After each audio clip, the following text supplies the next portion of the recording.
Hey, yo. Hey, yo, what's good? Yo, yo, yo. I didn't even check my mic levels or nothing.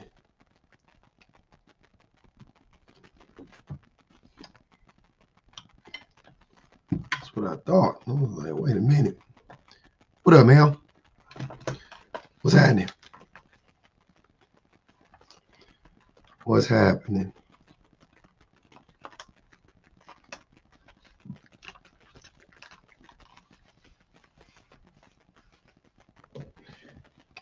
Yo, yo, yo. There we go. I look refreshed. Thank you.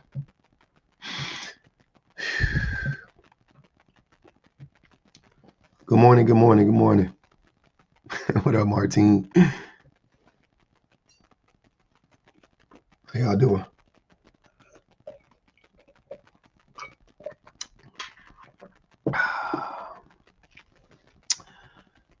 Yes, it's Monday. I know next week is vacation week for a lot of people. So y'all just got 5 more days, man. 5 more days. What's your favorite color? It's one of my favorite colors too. I love lavender. Easily one of my favorite colors. What's going on YouTube? Is y'all in here? Is y'all even here?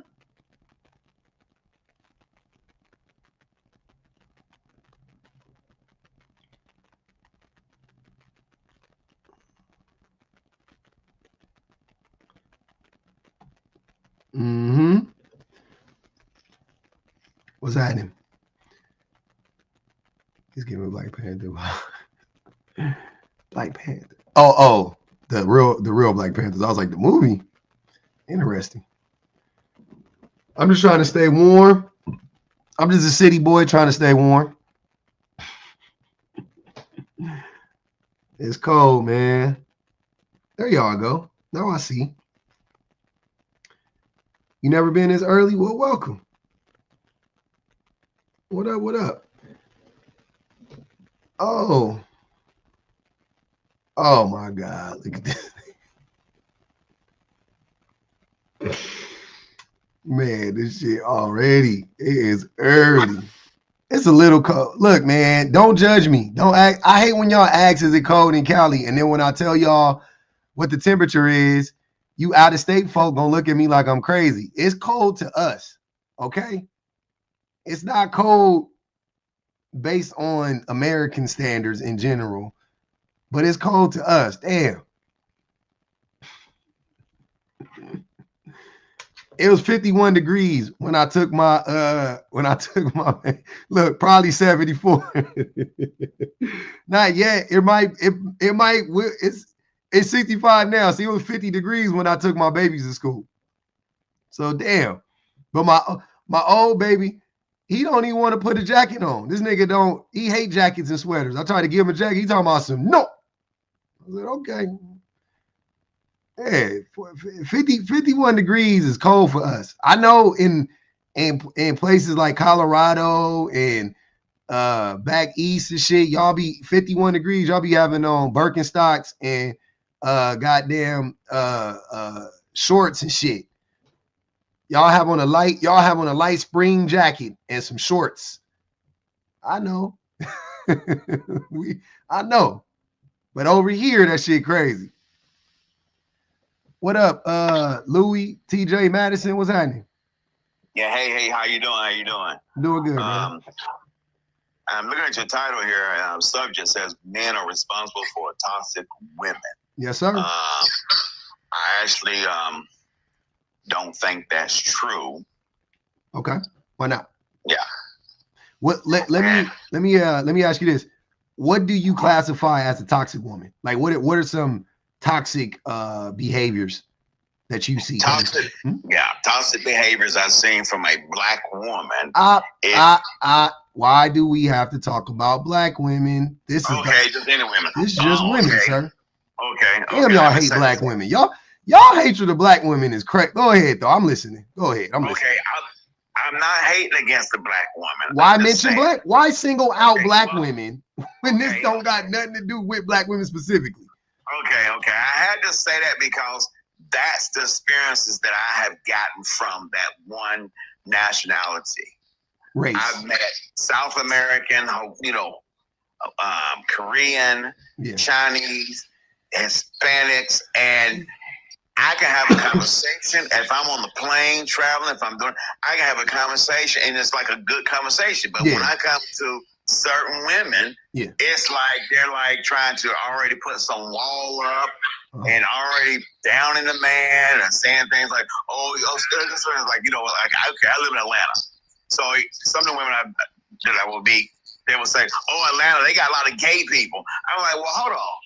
What makes you say that? Because we getting off track, TJ. I'm sorry. Okay. I just wanted to let you know that I'm not sitting here bashing black women. So go ahead, though. I'm listening. Okay. So what are some toxic behaviors? Yeah. Okay. Well, some of the toxic behaviors is like if you're having a conversation and all of a sudden she gets like she starts downing men. Mm-hmm. How is that? And how is that toxic? She starts because just having the conversation, and the first thing she'll do is bust out and she'll say, "Yeah, y'all men, blah blah blah blah." Like you just did with black women. Yes. So are you toxic? No, I'm not toxic at all. But you just did the same thing that you accused black women of doing. You just did the same thing. What did I just do? You just started talking down on black women, unwarranted. I didn't say nothing about black women. You came up here and started talking down on black women. I didn't start talking down. I said, I know I stopped you. Told to me. No, I know I stopped you. Then you went on to talk down on her. But I did stop you though initially. But you still went on to talk bad about black women, and it was unwarranted. So are you not toxic? No, I'm not toxic, but you sound toxic. You like you a damn male feminine. You stand up for feminist. A woman. I mean, I'm telling you what the hell's going on. Hold on, wait. TJ. You asked about toxic. Now you are switching around to I'm not toxic. Well, I was asking you, were you? Are you a feminine man who's on the woman's side? Is that what you are? Feminist. You sound like a feminine man. Am I feminine? Yeah, you're a feminine man. Feminine. Spell it. Yeah, you are a feminine man. Spell it. Oh, damn. He ran. I ain't gonna even hold you. Out of us two, one of us sounded sassy, and it wasn't me. I'm not gonna hold you. One of us sounded sassy, and it ain't me. That's all I'm saying. Everything. It seemed like everything you would like when you wanted to talk bad about black women. Actually, you was the one being toxic. When you like, it was funny how that was at. You said I was feminine, but you was the one that was actually feminine. I ain't gonna even hold you. I don't think there's anything wrong with being feminine, but I'm saying out of us two, you were feminine to me. And I'm not talking about your behavior. I'm talking about your cadence and whatnot. You sounded very sassy. Joel, what's good with it, Joel? Joel Boykin, what's good with it, man? Oh, he not there. King Louis, what's good with it, man? Yeah, what's up, yo? Chilling, man. What's happening? This is the topic right here, right? Mm-hmm. I agree with this. Men are responsible for women, for toxic women. Yep. That's a big fact. You feel me? Because he a man. Go ahead, Joel. Hey, yo, can you hear me now? Yeah, I got you. Let me read this. Clarice said, between RFK and Boyo Sig breath, I'm overstimulated. Go ahead, Joel. Go ahead, brother. I'm gonna help you out, man. Help me out. Well, a lot of people do say Joel, but it's Joel. Joel, I'm sorry. My fault, man. Yeah, you are good, man. I was looking at the topic. It said men are responsible for toxic women. Mm-hmm. Now, I'll say men are responsible for some toxic women. Mm-hmm. You know, because there are some women, you know, when you think about toxic, okay, let's talk about toxic. Okay, being toxic comes from within, but it can be shaped by how you was treated growing up. Mm-hmm. It can be from the past.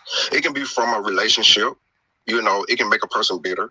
Yeah. You know, there are some some toxic ways about them that will be brought up, and then now the next guy might suffer from it. That's not toxic, but you have to go back to some of our men, and some of our men look like, if you look at society right now, and you look at the rap industry, and then you look at, like, I was just having a conversation with a friend girl of mine, and we was talking about housewives. All right, within that housewife, you have a man saying he's a provider, but yet what he do in that the house, you know what I'm saying? You have verbal abuse, you have mental abuse.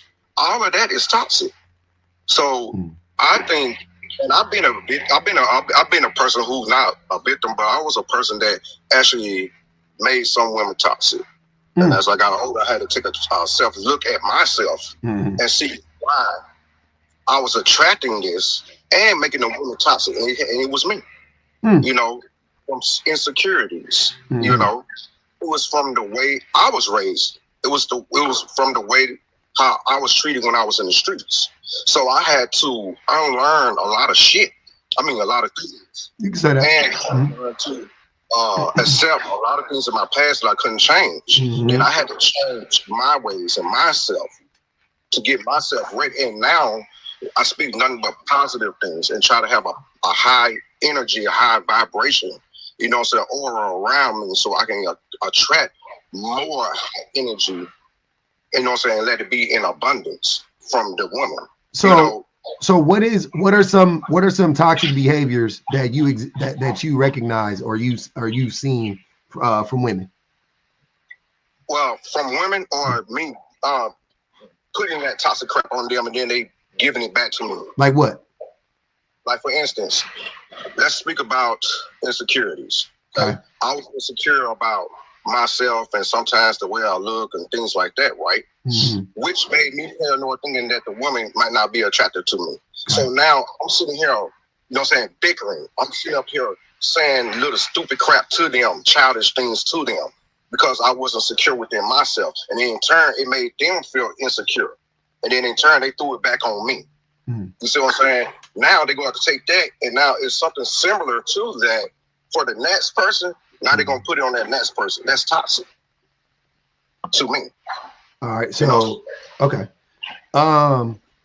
Yeah. I mean, I think so. I'm going to let everybody respond, and I'm going to give you guys, you know, I want you to stay up here. I'm going to let everybody respond real quick, and then we'll open it up so everybody can talk.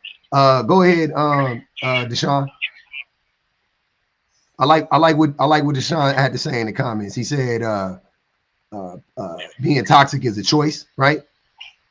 Yeah, man. People choose to be toxic. That's it. Men can't make women be toxic, and women can't make men be toxic. That's a choice. But naturally, by yourself, you choose that. And what are some toxic behaviors that you've seen from women?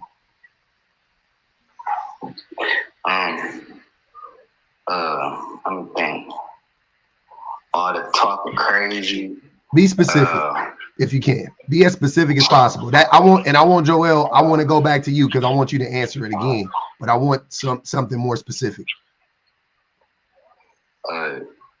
You choose to act crazy when somebody does something to you or something like that. Like say a man cheats on you or something like that, and you choose to do the extra shit, like the extra crazy shit.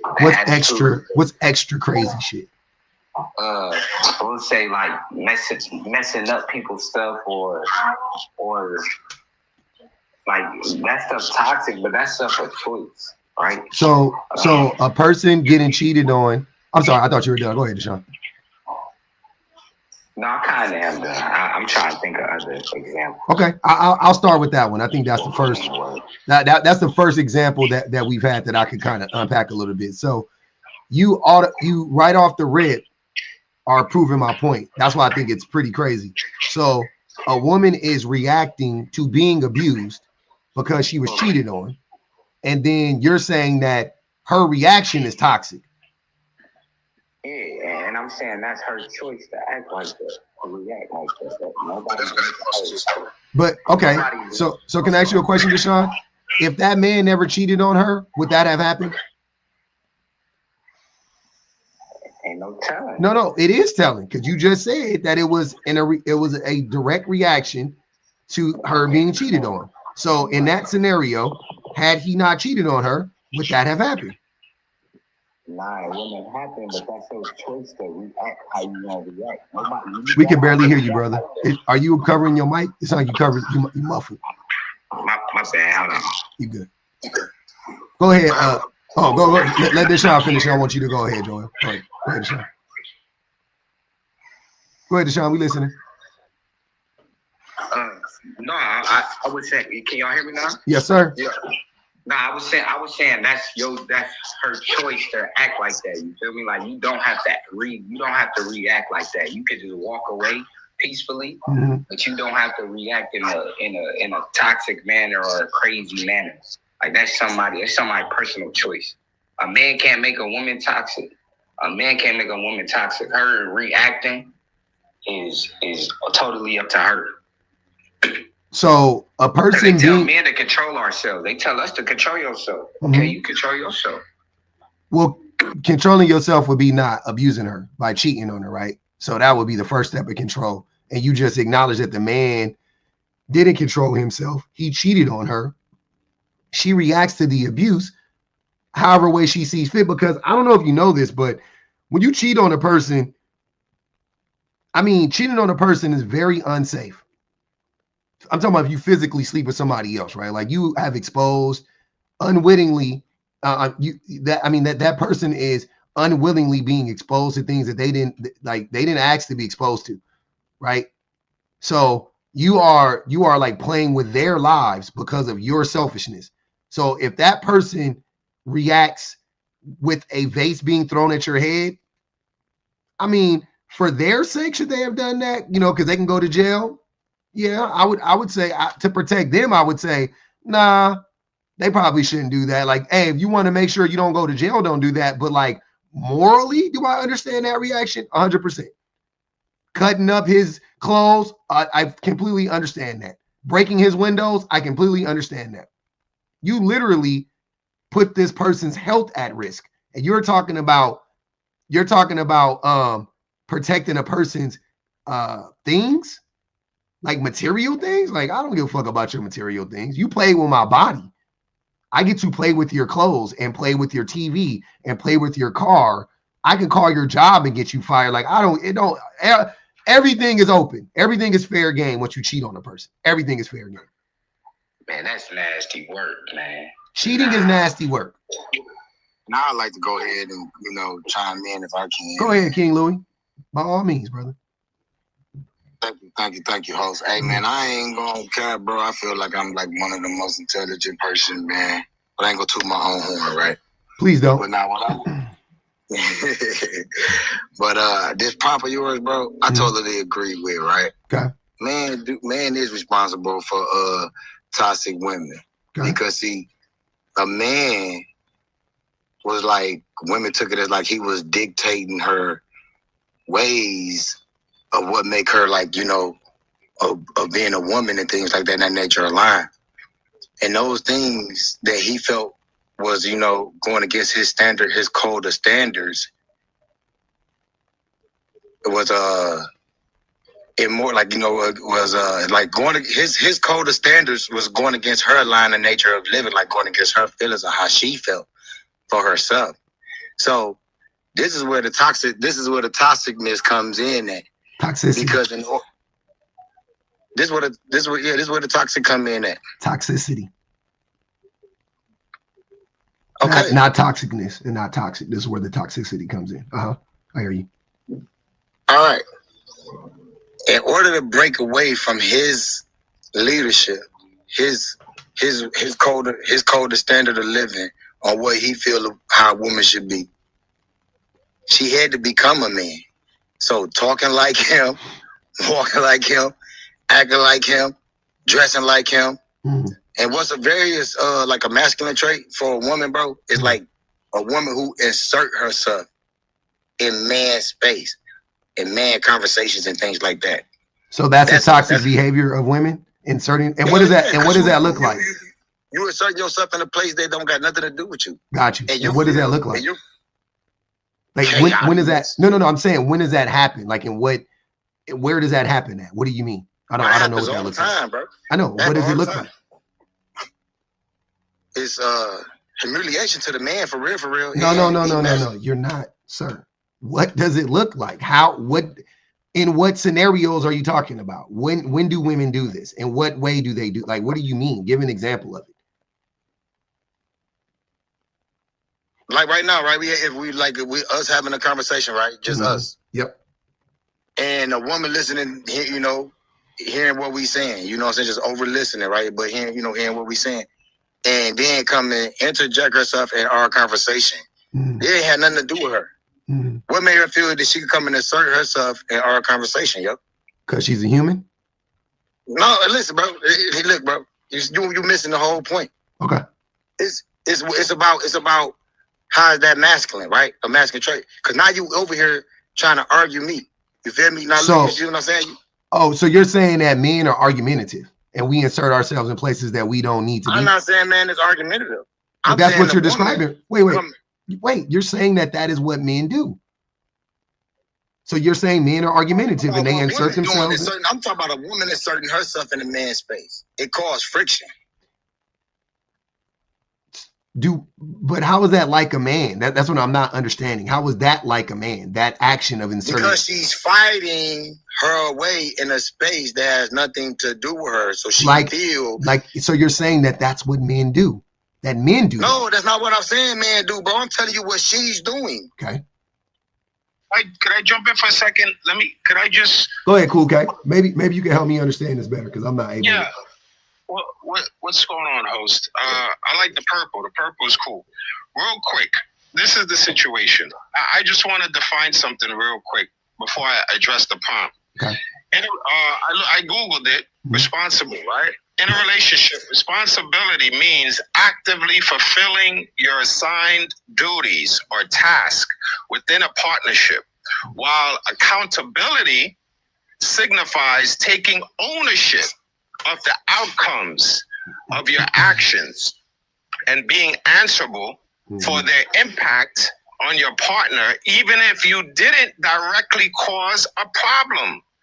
Essentially, responsibility is about doing your part, while accountability is about owning the results of your actions and being ready to address them if needed.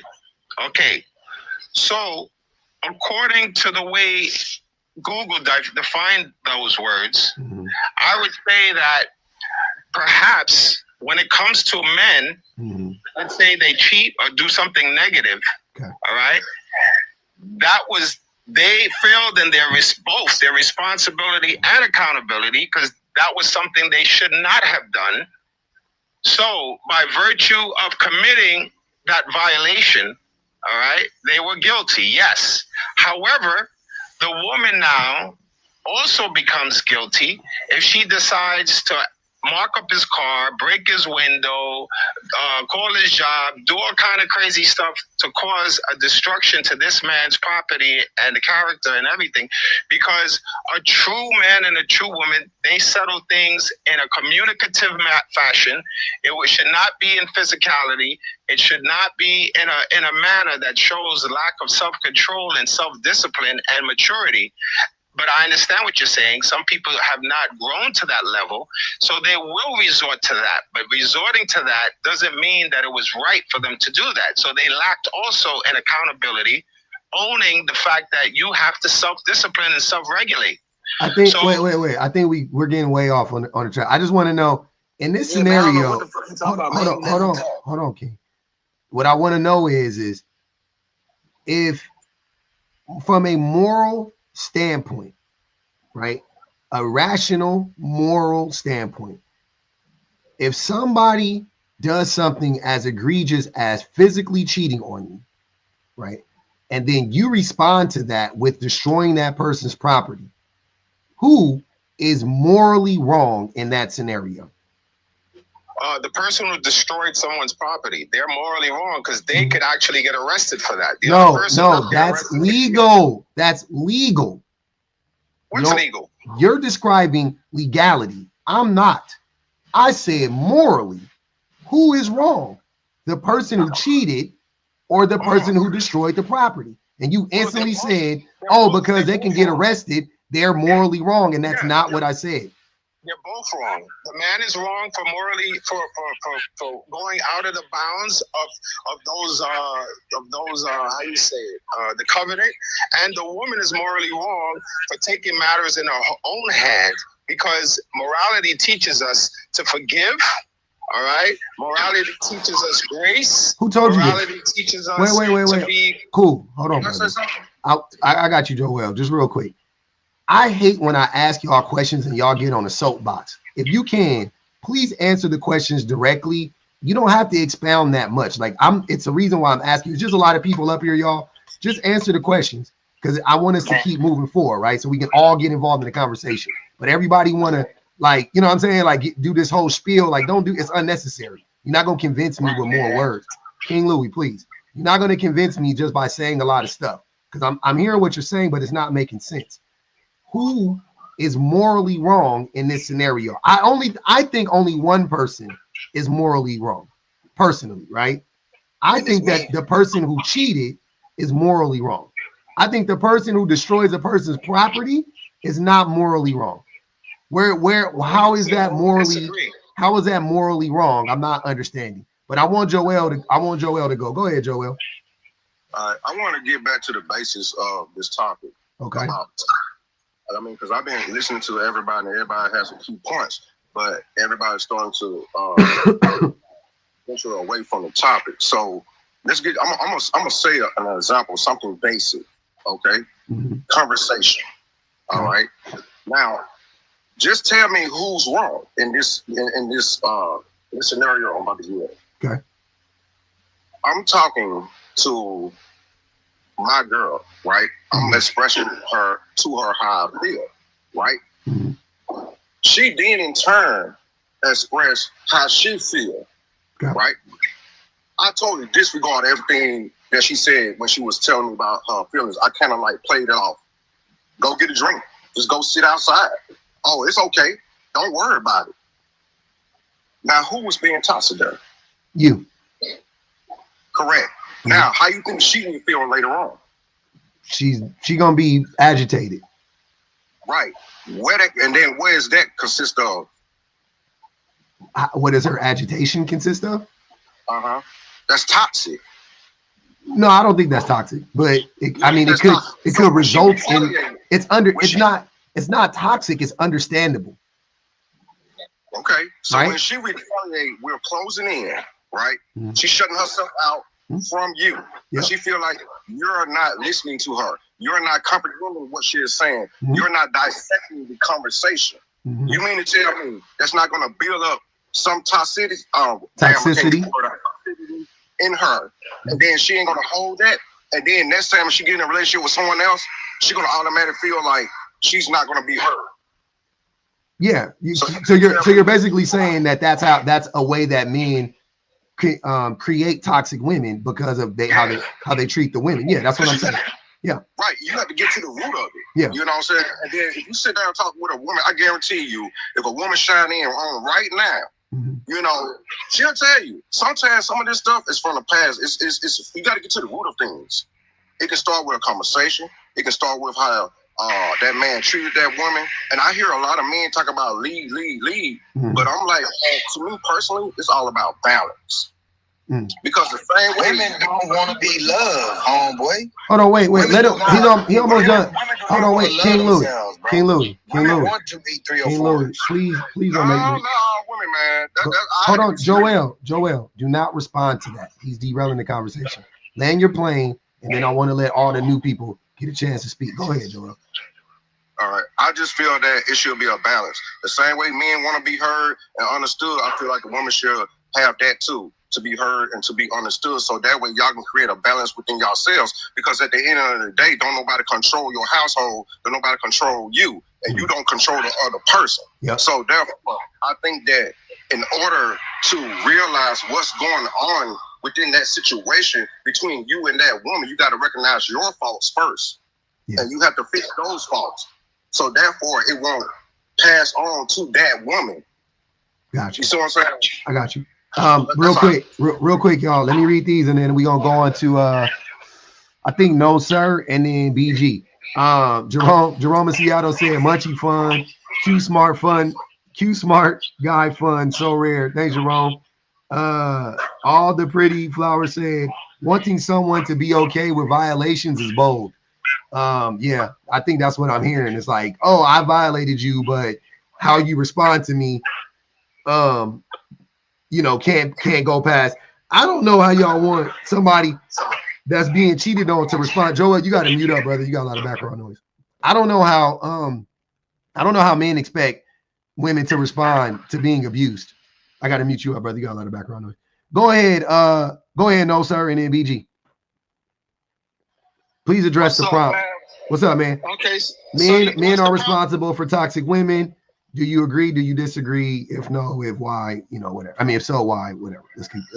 I would say no, that they're not responsible simply because, well, hold on 1 second. Okay, so when we're talking about men, right? A man should always set the boundaries of how the relationship gonna go from the beginning.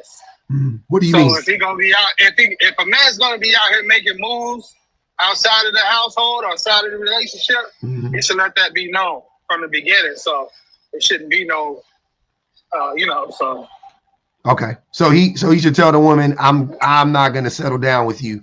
I'm gonna be out here cheating on you, or not cheating, but I'm gonna be out here sleeping with other women. And if you want to be with me still, and a lot of women, shockingly, they would do it. So I mean, they can say they want all they want, but I know how it really goes. So especially when you got something they want, you know what I mean? What's a lot of women? Compromise. What's a lot of women? A nice percentage. What percentage is that? I mean, I can't speak on a percentage, exact number, but I mean, you know what I mean? Well, I don't know, though. That's why I'm asking you, because I don't think many women would do that. I think it's almost... I think they will. I know. All right, here. I think 99% of women will reject that idea. What percentage of women do? Okay. What percentage of women do you think will accept it? I think about 75%. You'd be shocked, man. You think 75% of women will accept that? Okay. Yeah. Too many numbers. As long as I'm talking. Look, this only if they really want to be with you. That's what I mean. Like it ain't no. Yeah. Once you tell them you want to go sleep with other women, they're not gonna really want to be with you. But so go ahead, No Sir. So you think that men don't create toxic women? Why not? I think society kind of creates toxic women, honestly. It's a society thing. Okay. They really gaslighting women into believing who is they? They can do everything on their own. Who is they? Don't need no man. So society as a whole. So you're blaming the women. The Democratic Party was an example of that. Please don't make this. Lying to women all through. I'm not making it political. Oh my God. Talking to y'all. I'm not talking to real people. I'm sorry, No Sir. I want you to start over again. That was stupid. You don't. That's nothing. Hold on, no. I mean, check me out though. Everything come back to politics. I'm just saying the way they gaslight women into believing that they can do everything. Like they can work 80 hours a week, make the same amount of money a man make. They can have babies and get back to work the next day with no problem. Like there's certain things that women can't do. This is how they've been. Nobody said that. He said. Oh, you don't see that. No, that doesn't happen. How can a woman go right back to work the next day? Medically, that's impossible. That's stupid. No, Sexy Red did it. She was working on stage the next day. No, she wasn't. She didn't have a baby and then went and twerked on stage the next day. Yes, she did. She's the example. That's 99% of the women today. All right, bro. You just saying You don't believe it? I know it's not I'm true. How am I just saying something, man? I'm not, bro. You are. You just talking. But you derailing the conversation at this point. I need to let somebody else in. You're not saying nothing. Cool. I gave you the opportunity to say what you want to say. You just thought you. No, but you start talking. I need for y'all. Look on some real shit. I'm afraid. Hold on, No Sir. Why are you interrupting me? Okay. I'm afraid for y'all mental state. When I ask you guys straight questions and we're having like, I feel like logical or whatever philosophical discussions, and your mind literally like just implodes, I think you need to go get checked out for early onset dementia, because that's not a healthy mind. The way that you think it's not healthy. It's frightening actually. You don't think society creates toxic women? I do. I'm not disagreeing with that. Society creates toxic women. I agree with you, right? But society is shaped by men. So men create toxic women. That's not true. How is that not true? Men do create toxic women, bro, because men want women to have self-respect, self-pride, self-dignity, morals, principles, value, things like that in that nature align. And women feel that is a boring-ass lifestyle, being committed to herself, being that loyal and worshiping herself. She got an immoral system inside of her that she can't seem to control. So she let that fire just spread across. You're not saying nothing, bro. King Louis. You're not. Y'all always start talking. That's how come they became toxic, bro. Because who is the man to dictate what? Hold on. When y'all start sounding like, wait. When y'all start sounding like Mississippi preachers and pimps, I know it's time to shut it down. Niggas just start talking. Like, what the fuck are you talking about? And more, what? You don't even know the words you use. You gotta make it make sense. It don't make sense. Okay. It makes a lot of sense. I'm gonna go to BG. If you as a man, right? You as a man. King Louis, brother, what are y'all not understanding? Why are you not understanding when I start talking? Please stop. Like, y'all make it so much more difficult than it needs. All right, bro. I gotta ask you a legit question. No, sir. Ask it to me after. There's fucking 6 people up here. Let them all speak. Go ahead, BG. Go ahead, BG. No, sir. You had your opportunity, please. Go ahead, BG. I'm gonna let everybody talk again. Everybody gonna get their chance to shine. I just want to let everybody get one time. Can we get one time in for everybody? Y'all don't care about letting your fellow man speak? Go ahead, BG. Alicia put 6 on each of these clowns on the panel. This is L. Go ahead, BG. How you doing, brother? I'm doing good, man. I personally don't think that men are responsible for toxic women. I think it's other women that are responsible for toxic women. Explain that. What can you tell us what a toxic woman is first? Like, what are some of the characteristics?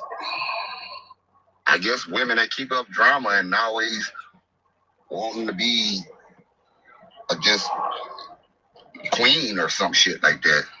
I want y'all to be more. I need for you guys to have this discussion. I need for you to actually think about what you're saying, right? Because I know just the reflexes to blame women for everything bad, but I want you to really think about it. Think about the behavior.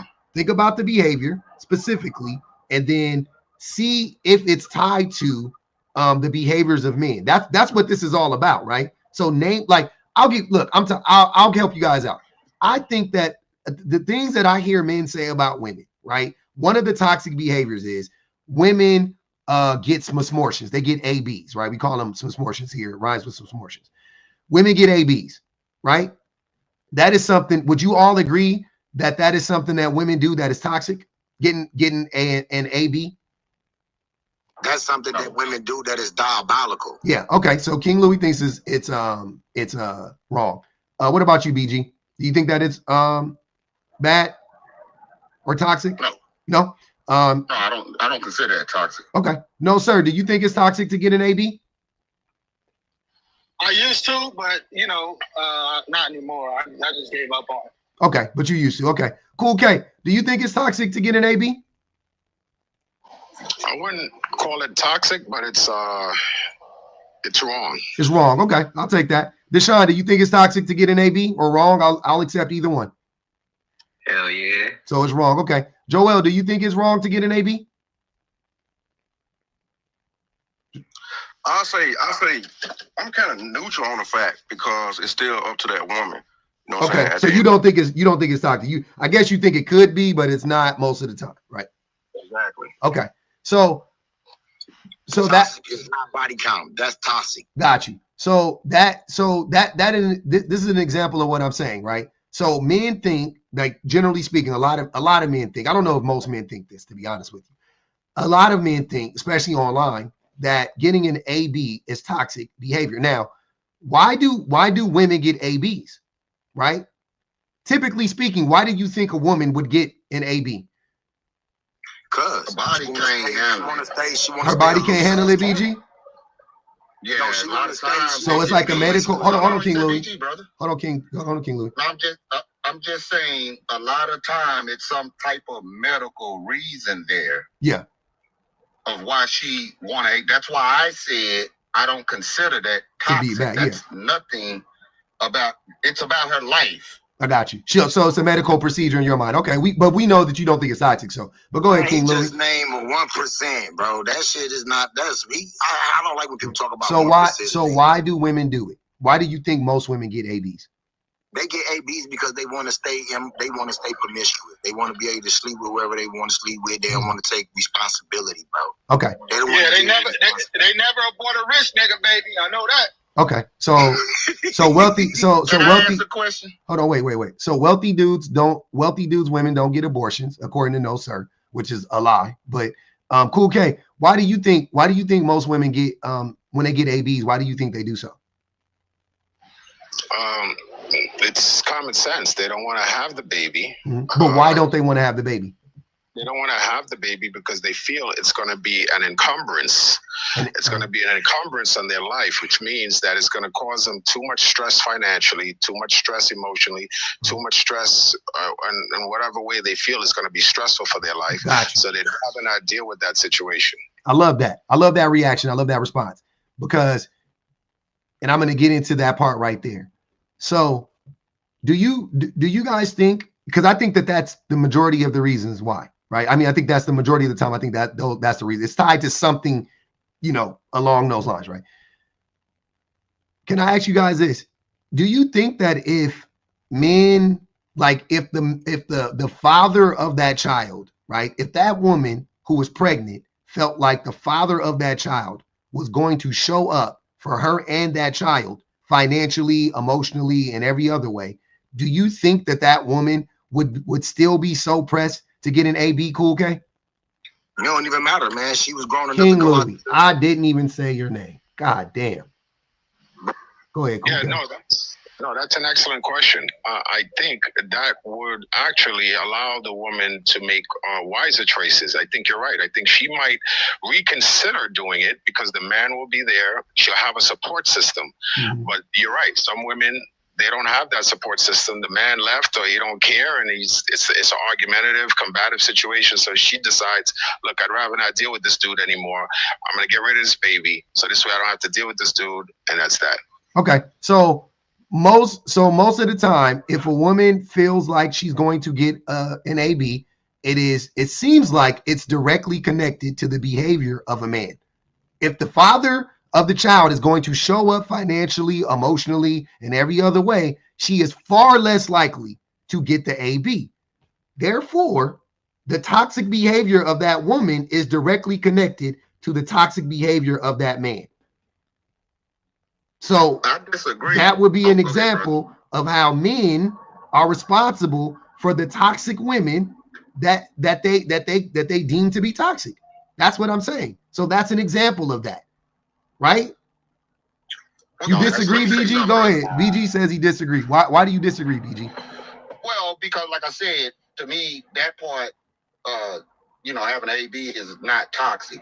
The problem that I have is that I hear a lot of brothers sit up there and say that, yeah, women have ABs because, this and that. But these are the same brothers that get mad at the sisters when they go down to child support to get that financial help. They get mad at them. Now she's toxic for this reason or that reason. But that doesn't play it both ways, though. I'm just saying. I'm not negating that. I'm just saying you don't disagree with what I'm saying, though. They do. If having an AB is, I'm sorry, host, but I just want to get this out. If having an AB is toxic, then you need to shut up and let her be toxic. Because when she go down there and put them white folks in your life, then she toxic over there. No, I'm not. BG, hold on, BG. No, but I'm not talking to you, though. I know, but you said you disagreed. Hold on, listen, sir. You said you disagreed with what I was saying, and I'm just letting you know. I agree with that, but you also could agree with what I was saying because neither one of them negate each other. They're not mutually exclusive. That's what I'm saying. So you don't disagree. You just wanted to add that men need to shut the hell up and let women, do what they need to do. Right? Should I say something? Go ahead, Cool K. I meant what I said.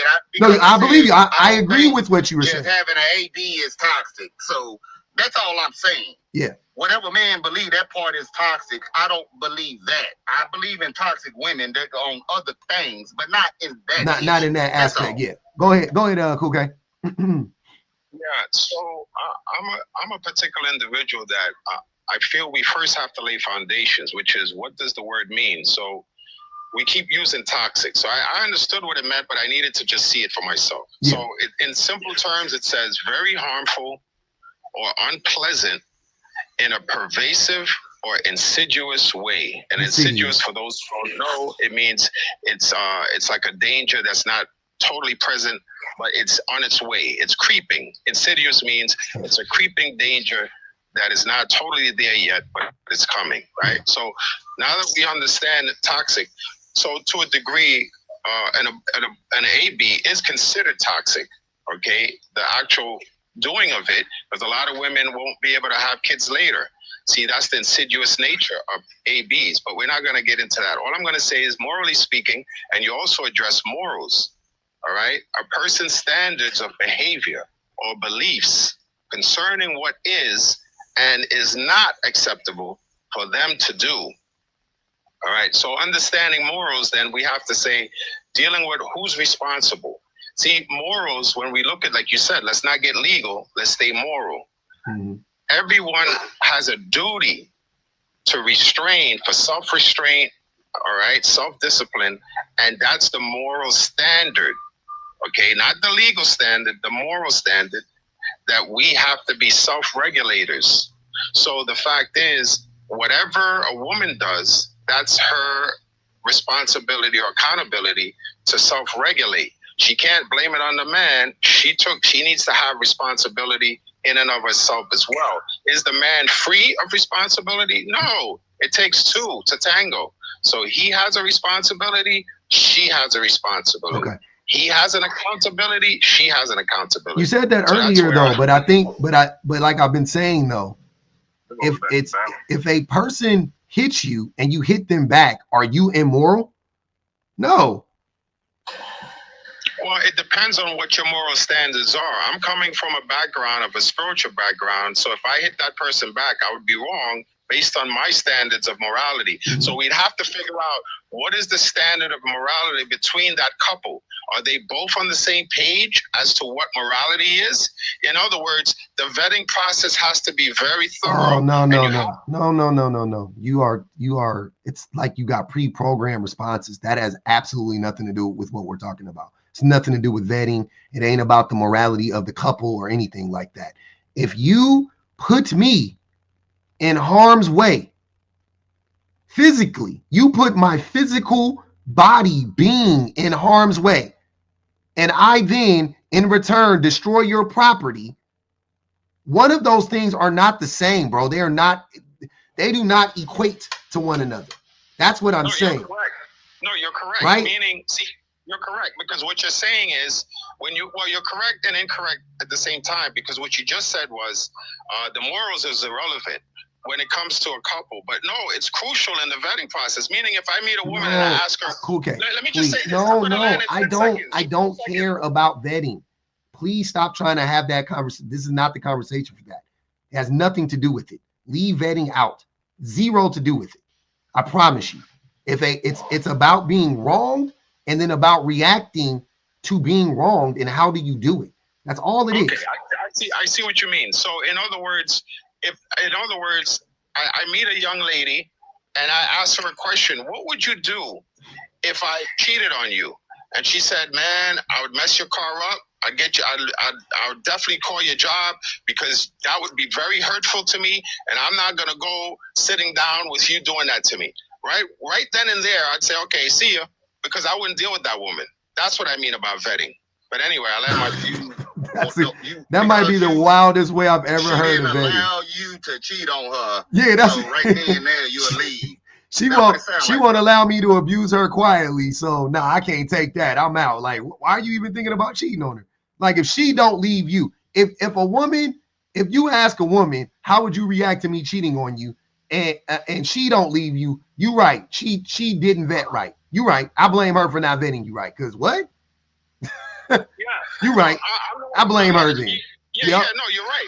You're right. I'm not a cheater. I was just giving that as an example because I'm a man of God. I don't have, I'm going on 4 years, no sex. So I don't even date. I don't do that. But I'm saying if a man wanted to understand the psyche, if a man wanted to understand the psyche of a woman, those would be some of the intrusive questions. Like hypothetically, he would say, hypothetically, if I got in a moment of weakness and something happened, how do you see that? How would be your reaction be? Now, if she's honest enough to say, I'd bash out all your windows, I'd puncture all your tires, I'd go to your job, then that man was very, very blessed to find out that that's her reaction, and she need not be around her. So you just looking for the right woman that ain't gonna react like that's not gonna react to you cheating. That's just gonna leave you because you're okay with that. Like, if she just leaves me, that's fine. But I'm still gonna put her body in harm's way. Like, that's wild. Go ahead, Joel. That's crazy. Your favorite irritation said, for the ones who said yeah, ask them. Oh, I'm sorry. This would be for No Sir and Cool K, I guess. For the ones who said yeah to women getting misfortunes being toxic, do you think that unprotected smex is toxic? I'll go first. Yes, no one should have sex until they're married, so it's all toxic. Interesting. No Sir, what do you think? I don't think I said that, but you did. You said you said that getting misfortunes. I said I used to think that way, but. Okay. But when you're approaching 20-something million over 40 years, that's what they call genocidal levels. That's a red. That's not what the question asked. The question asked you for the ones who said yeah. Oh, you switched up the topic. Okay. I didn't. It's just a question that somebody asked you. Oh, my bad. Yeah, for the ones who said yeah, ask them if they think unprotected smex is toxic. No. Okay. I don't think so. So unprotected smex isn't toxic, but some smortions are. Okay. Teresa said, Cool K. Hold on. Okay, you a virgin? Nah, he said he ain't had smex in 6 years though. But okay, so he toxic. Yes. Yeah. Oh, 5 years. Sorry. Teresa said Aqua Tofana was a result of men cloistering women and forcing them to be nuns. They were forced to either marry, be locked away, or become a nun. So they chose violence via toxins. Literally the product. Damn, that's a great point. I just did a video on Aqua Tofana. I love that. I love that story. Miss Chrissy Baby said, if someone asked me that dumbass question on a date, I would take a few more bites of my meal, finish off my drink, back my chair up loudly, wipe my mouth, and walk out mid-sentence. First of all, nuns get it in, by the way. I hope y'all don't think they sitting in there in a nunnery playing with rosary beads all day. Them priests, they get it in with the nuns. The priests get it in with the babies. Taylor said, King Louis stupid and won't shut up. Terrible. Jazzy said, on King, please change your name to Clown Louis. Shut up. I gotta say something real quick. Yes, go ahead, brother. Okay, I gotta get ready to go back in and go to work. All right. I gotta go pick up the load. But I just want to say this real quick to all my brothers out there, man. If we just take a step back and take a look at. Hold on, Joel. I'm sorry. I thought you were gonna say something about the topic. No, because you're not. Because you're like, you go ahead. You know, fucking go ahead. I'll let it rock. It's crazy. Go ahead. When it come down, okay, let me rephrase what I was saying. When it come down to being toxic, they're always responsible for being toxic to the women. Mm. I mean, you take a look at yourself and how you act towards that woman, you basically are. You know, if you really take a look at yourself and some of the things that you say and some of the things that you do, because actions speak louder than words. With that being said, when you put a woman in a certain situation, it will become toxic, point blank, period. You know, but like I said, once again, we just have to take a step back and take a look at ourselves and see, you know. But hey, I got to go. All right, brother. But y'all take care, man, and appreciate that topic. That was a good topic right there. Thanks, fam. I'll run it again. Take it easy, brother. Yes, sir. Go ahead, Cool K. Go ahead, Cool K. So, host, this is what just popped into my mind. Okay. If we go according to what you say is morally acceptable, meaning the guy messes around, the woman flips out, bashes all his windows, stabs up his tires, go to his job, whatever it is that she feels is morally acceptable because she's hurt. Mm-hmm. So going with your reasoning, now here is this guy. He now retaliates. He bashes out all her cars, her tires, her thing, go to her job, tells the job how crazy she is and so on and so forth. And also sets her house on fire and does go, because men, when they react more violently. So he goes wild. And then he's even unalives her. Is the man accepted? Is everything he did, was it acceptable? Don't try to make it dramatic. Hold on. Host, I'm talking to the host. Wait, let him finish, BG. I want to hear. So what I want to know is the man's retaliation against her retaliation, is that considered morally acceptable? Yes or no? No, because once again, he initially, first he wronged her. Secondly, he put her life in harm's way when he slept with somebody else. So he put her body at risk. And then she responded with destroying some property. And then you just said that he then responded with unaliving her. Yeah, but first I said he responded with damaging property as well. I heard all of that stuff. Yeah, but the most. Let's not go to the unaliving because I took it too extreme. Okay, but I'm just saying. Let's say he goes and he damages her property the same way. Is he okay to do that? Yes or no? No, he wronged her first. How are you getting mad? Look, sir, if you wrong somebody and they retaliate, you're gonna get mad at them for retaliating? Okay, so that's why I'm explaining. What kind of narcissistic bullshit is that? Like, you can't understand how a person would respond to abuse? Like, you can't wrap your brain around that? No, it's understandable. I'm highly intelligent, so I understand emotions, right? There's a difference between like emotions and feelings. Emotions is just your natural reaction, like what's in you. But your feelings is something you could control. So the fact is, because you've been hurt, whatever way you've been hurt, it doesn't give you a right to express that hurt in a violent manner. So she's hurt. She expressed it in a socially unacceptable manner. Not only that, a legally unacceptable manner. I know you didn't want to get to the legal. You said keep it moral. So if we're keeping it moral doesn't succumb to legal. So the fact is, what does that mean? I'm using your definition. What do you mean moral doesn't succumb to legal? What does that mean? Yeah. Because basically you just said that. You said, when I tried to say the legal aspects of it, you said, no, don't get the legal into it. Let's just focus on the moral. That's what I'm saying. Moral don't succumb to the legal, according to the way you're defining it. Like, do not be concerned about legal stuff. You said it. You said, do not be concerned with legal stuff. But the reason why I don't want to bring legalities in is because legalities don't prove right or wrong. It's just legal.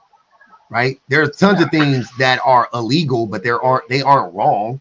They aren't morally, you know what I'm saying? There's a bunch of, like, jaywalking. Is jaywalking a wrong? No, it's not wrong. There's some states where jaywalking isn't even, like New York, the pedestrian can cross the street whatever the fuck they want to, but in Cali, they can't. It's not morally wrong. I'm in the Bronx. I'm in New York, so I understand what you're saying. Yeah, that's what I'm saying. Like, that's what I mean. So, but like universal things like murder, like molestation, like stealing, like robbing, like things like that. Yeah, those are morally corrupt actions, right? But I don't want to debate that when it comes, because that has nothing to do with legality at that point. It's just what's right and what's wrong, right? So let's just stick to what's right and what's wrong. It doesn't. That sentence doesn't make sense to say that morality doesn't succumb to legality. It doesn't even make sense. It's not even a discussion. Let me ask Cool K a question. Hold on. Let me not lose my thought. I'll let you speak, but hold on. Let me not lose my thought. Let Cool K finish, BG, please. So that's why when we focus on morals, that's why I made it absolutely clear. We need to understand the individual we're dealing with. What is their understanding of morals? That's all I'm saying. Generally speaking, most people think getting cheated on is morally wrong. Yeah, but exactly. Most people would think that, but most people do not think the ramifications of that person's understanding of morals means the acceptability of damaging someone's property. That's where I think most people, if you actually had this discussion with them and you asked them the same, Cool K, why are you, Cool K, please don't interrupt me. If you ask the people, what do you think is morally justified in this situation, right? Or sorry, morally unjustifiable. Which one? Somebody abusing a person via cheating, or somebody reacting to that abuse and destroying that person's property? Which one do you think is unjustifiable? And I think the vast majority. Okay, can I finish anything that I'm saying? Is that okay? No, I thought you paused. I know. Just wait. So I think most people would say, yeah, cheating is unjustifiable. I can understand a person destroying property and reacting to abuse, but I can't. But why? But putting a person's health at risk? Nah, that's unacceptable, right? Okay, I took that pause that you stopped, and I just I'm good now. You're good. Let's go to the chat. Everyone that believes that it's morally acceptable to damage somebody's personal property, okay, because they cheated on you. Hold on, cool. Put a 1 to say yes, that you can do it, brother. Or 2 to say no. Hold on. Y'all got a hard time listening. This is crazy. A, this isn't your life. Don't respond to that. Don't spam the chat. Don't listen to him. Stop. Don't spam the chat. If you want me to ask the audience, we can, right? And we can run a poll. I can have that done if that's okay. Yeah. So if you would like, we can run a poll based on Cool K's question. I'm okay with that. One of the mods will do that for us. But please don't speak to them. Like I will. This is my life. Okay. Go ahead, BG. No, you kind of answered that a little bit on the part of having morality about, well, was it moral for you to cheat on her? He keep going on property, like, she tearing up his car or busting his window out or whatever. Yeah. He keep jumping to that, but he wasn't thinking when he was cheating on her. No, morality, like he was talking about the Bible and all this. Well, damn, bro. I mean, you got to make your mind up on where you trying to go. Nobody wants to be cheated on. I'm a man and I don't want my woman cheating on me. What would I do? I don't know. I might go crazy. I've been married to my wife 22 years. So I might go crazy, or I might be, I don't really know until it actually happens. I don't know where my mind is at on that. But if a woman do tell you, if you answer that dumbass question and she do tell you the honest truth, you can't get mad at that woman and talk about her, well, dismiss. Yes, man, get this earth, bro. We on earth. Let me read these super chats, and then I want to get Ashley Banks in here real quick. Your favorite irritation said, ask them if child support is toxic. No, sir. Is child support toxic? Nah, it ain't toxic, man. It's only fair. Okay. If you're gonna be, if you're a dude that get caught up with that, man, that's on you, bro. Okay. Metal Kisses said, why are you trying to justify cheating so bad? We don't like it in any scenario you spin, bro. Which is true. Miss Chrissy Baby said, cool, whatever his name is. Sorry, cool, whatever his name is, need to stay single for society's sake. Cheating is risking someone's life. Stick to the glazed up sock, please. Oh man. Can I say something real quick? Go ahead, cool. And this is a response to BG as well as the person who said stick to whatever, like I should be erased or whatever, right? No, they didn't say that. They didn't say you should be erased.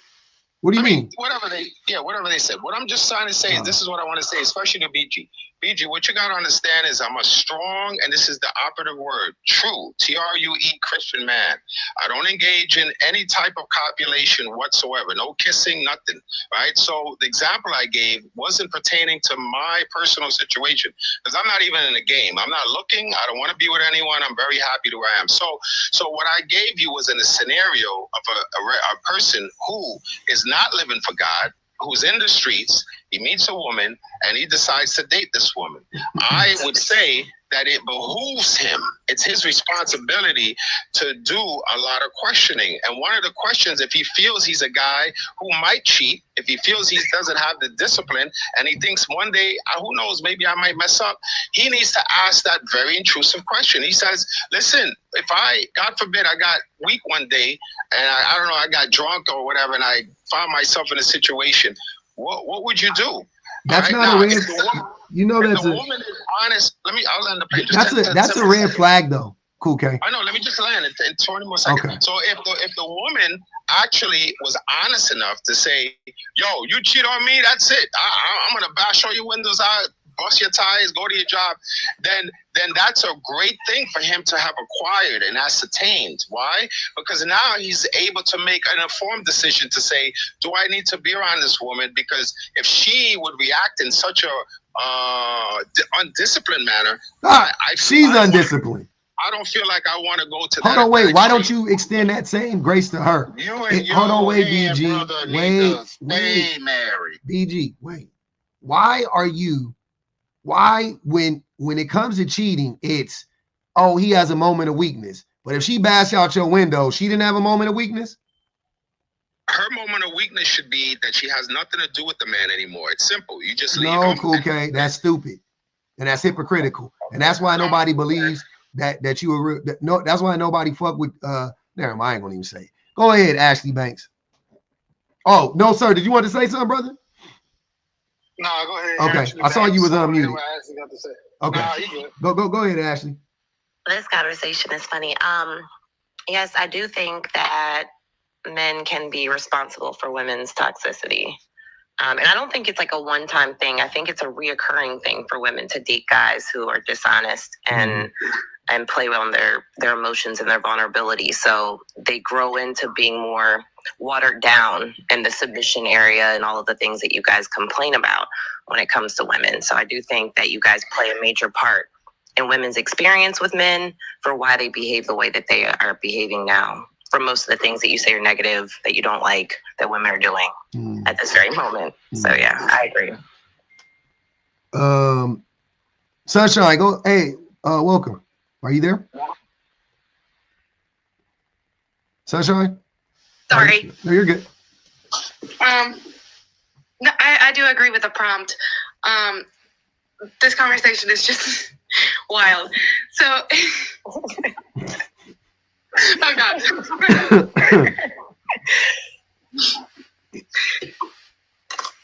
I don't even have words right now. 1 second. I'm so sorry. Doing something toxic right now. That's the problem. What you doing? Bro needs to stay married to his hand if he's expecting to get a physical flesh and blood woman to ask her that stupid question, and then she give an honest reaction, and he gets mad at her. What the hell? She crazy, man. Bro. That shit crazy, BG. I'm not understanding. I know you're not addressing me because, like I said, it doesn't pertain to me. But in any event, he was addressing you. It is addressing you. In any event, addressing you. That said that, bro. Hold on. I'm speaking. Please be respectful. I didn't interrupt you. So this is the thing. Dealing with the factor of responsibility. Like I said, I read the definition. It's one thing for someone to cause you to be in a certain emotion or feeling. It's another for you to take it to toxicity. So I distinguish between, yes, was the man wrong? Yes. In no way am I saying he was right. What I'm saying is there's two people now who are acting badly. One, the man for not disciplining himself. Two, the woman for not disciplining herself with his private property. It's that simple. And also, it's the control. Bro, you said that you would leave. You put yourself in there. You said that you asked a woman that. No, I didn't. No, I made it clear. No, it's I not heard me. you earlier. I don't Rewind date. the tape. No, he didn't. He didn't say that he You asked the said- woman. Hold on, BG. He didn't say that he asked the woman that. He said if he did ask a woman that, and she responded in such a way, then he would be like, all right, I'm done with her.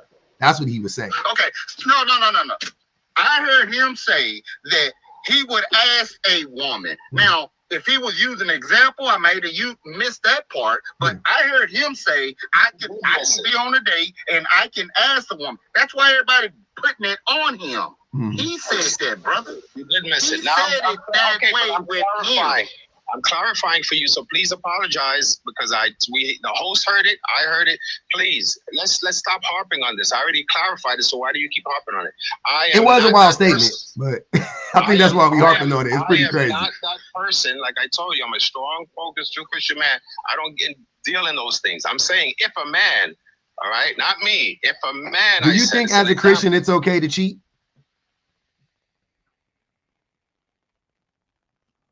Is he a pastor? Hold on, I want to know as a Christian. I don't think so. Cheating is a wicked sin.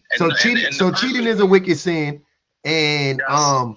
And destroying somebody's property is also a wicked sin. Precisely. Okay, so why aren't you holding them both equally in the same vein? Why are you excusing one and not the other one? No, that's what I said when I You first are came up. excusing cheating, sir. No, I'm not. You I'm not. are. You literally are. You said that when look. Both responsible for their. I'm so tired of yelling over people and on my own fucking live shit. It's crazy. You are. When you said that he has if he has a moment of weakness, you are excusing it. That is literally an excuse. That is what you were doing. You excused it when it came to the man cheating, but when it comes to the woman's reaction, she gets no leeway whatsoever, no grace. You don't understand how a woman could destroy a man's property after he put her fucking life at risk. So you literally were excusing it. So you are a hypocrite, right? You are being hypocritical right now, which most Christians are, by the way. But that's neither here nor there. But I'm just saying that as a Christian man, if you think both, and I knew you were going to say both of them are sins, because I guess they are, but if both of them are sins, then why don't you talk about both of them in the same vein? Why is it this one is like, and the other one's like, oh no, I'm leaving. Like what? Could I respond? Absolutely, you can respond. Okay. All right, and I want to apologize to you because I'm not sure. Like I said, sometimes you do pause, and I sometimes I get confused. I think you stop. But okay, this is the situation. I made it very clear when I came up here that the man is guilty for his transgression of being unfaithful, and the woman is guilty of damaging his property. Okay, so maybe you misunderstood me. So now I made it very clear. I didn't misunderstand you. You got to stop trying to gaslight me. When you said, and I will repeat it one more time, stop, just accept it. That's what you did. Now you can say you didn't mean to do it, but you did do it though. That's all I'm speaking about what you did. You excused it when you said, I'm not pausing. You cannot be confused by this. I'm literally talking. When you said that that he may have a moment of weakness, that was you excusing it. You literally tried to excuse it. That's what I'm saying. You can't get around that. You can say, oh, I didn't mean that. I wasn't trying to excuse it. It's all bad. Okay, could I respond? Yeah. No, I like the fact that you are a specific listener, because so am I. And the fact is, when I said that he might have a moment of weakness, that was not an excuse. That was an explanation of what allowed this man to do it. Why would you need to add that caveat if it's not an excuse? Stop the gaslighting. It has to stop today. Please, it's okay. I don't need to let you explain. I'm not your woman. I don't have to let you lie to me. Like, what are you talking about? I'm not going to let you further lie to me. You're trying to lie to me. I've already clocked it. It's been clocked. It's okay. I gave you an out. You won't accept it. You want to triple down and keep lying. I'm not here for it. I don't have the energy nor the patience. There's 5 other people up here that want to speak. Let them speak. You don't want to accept. Look, you don't want to accept accountability for what you say. I'm out.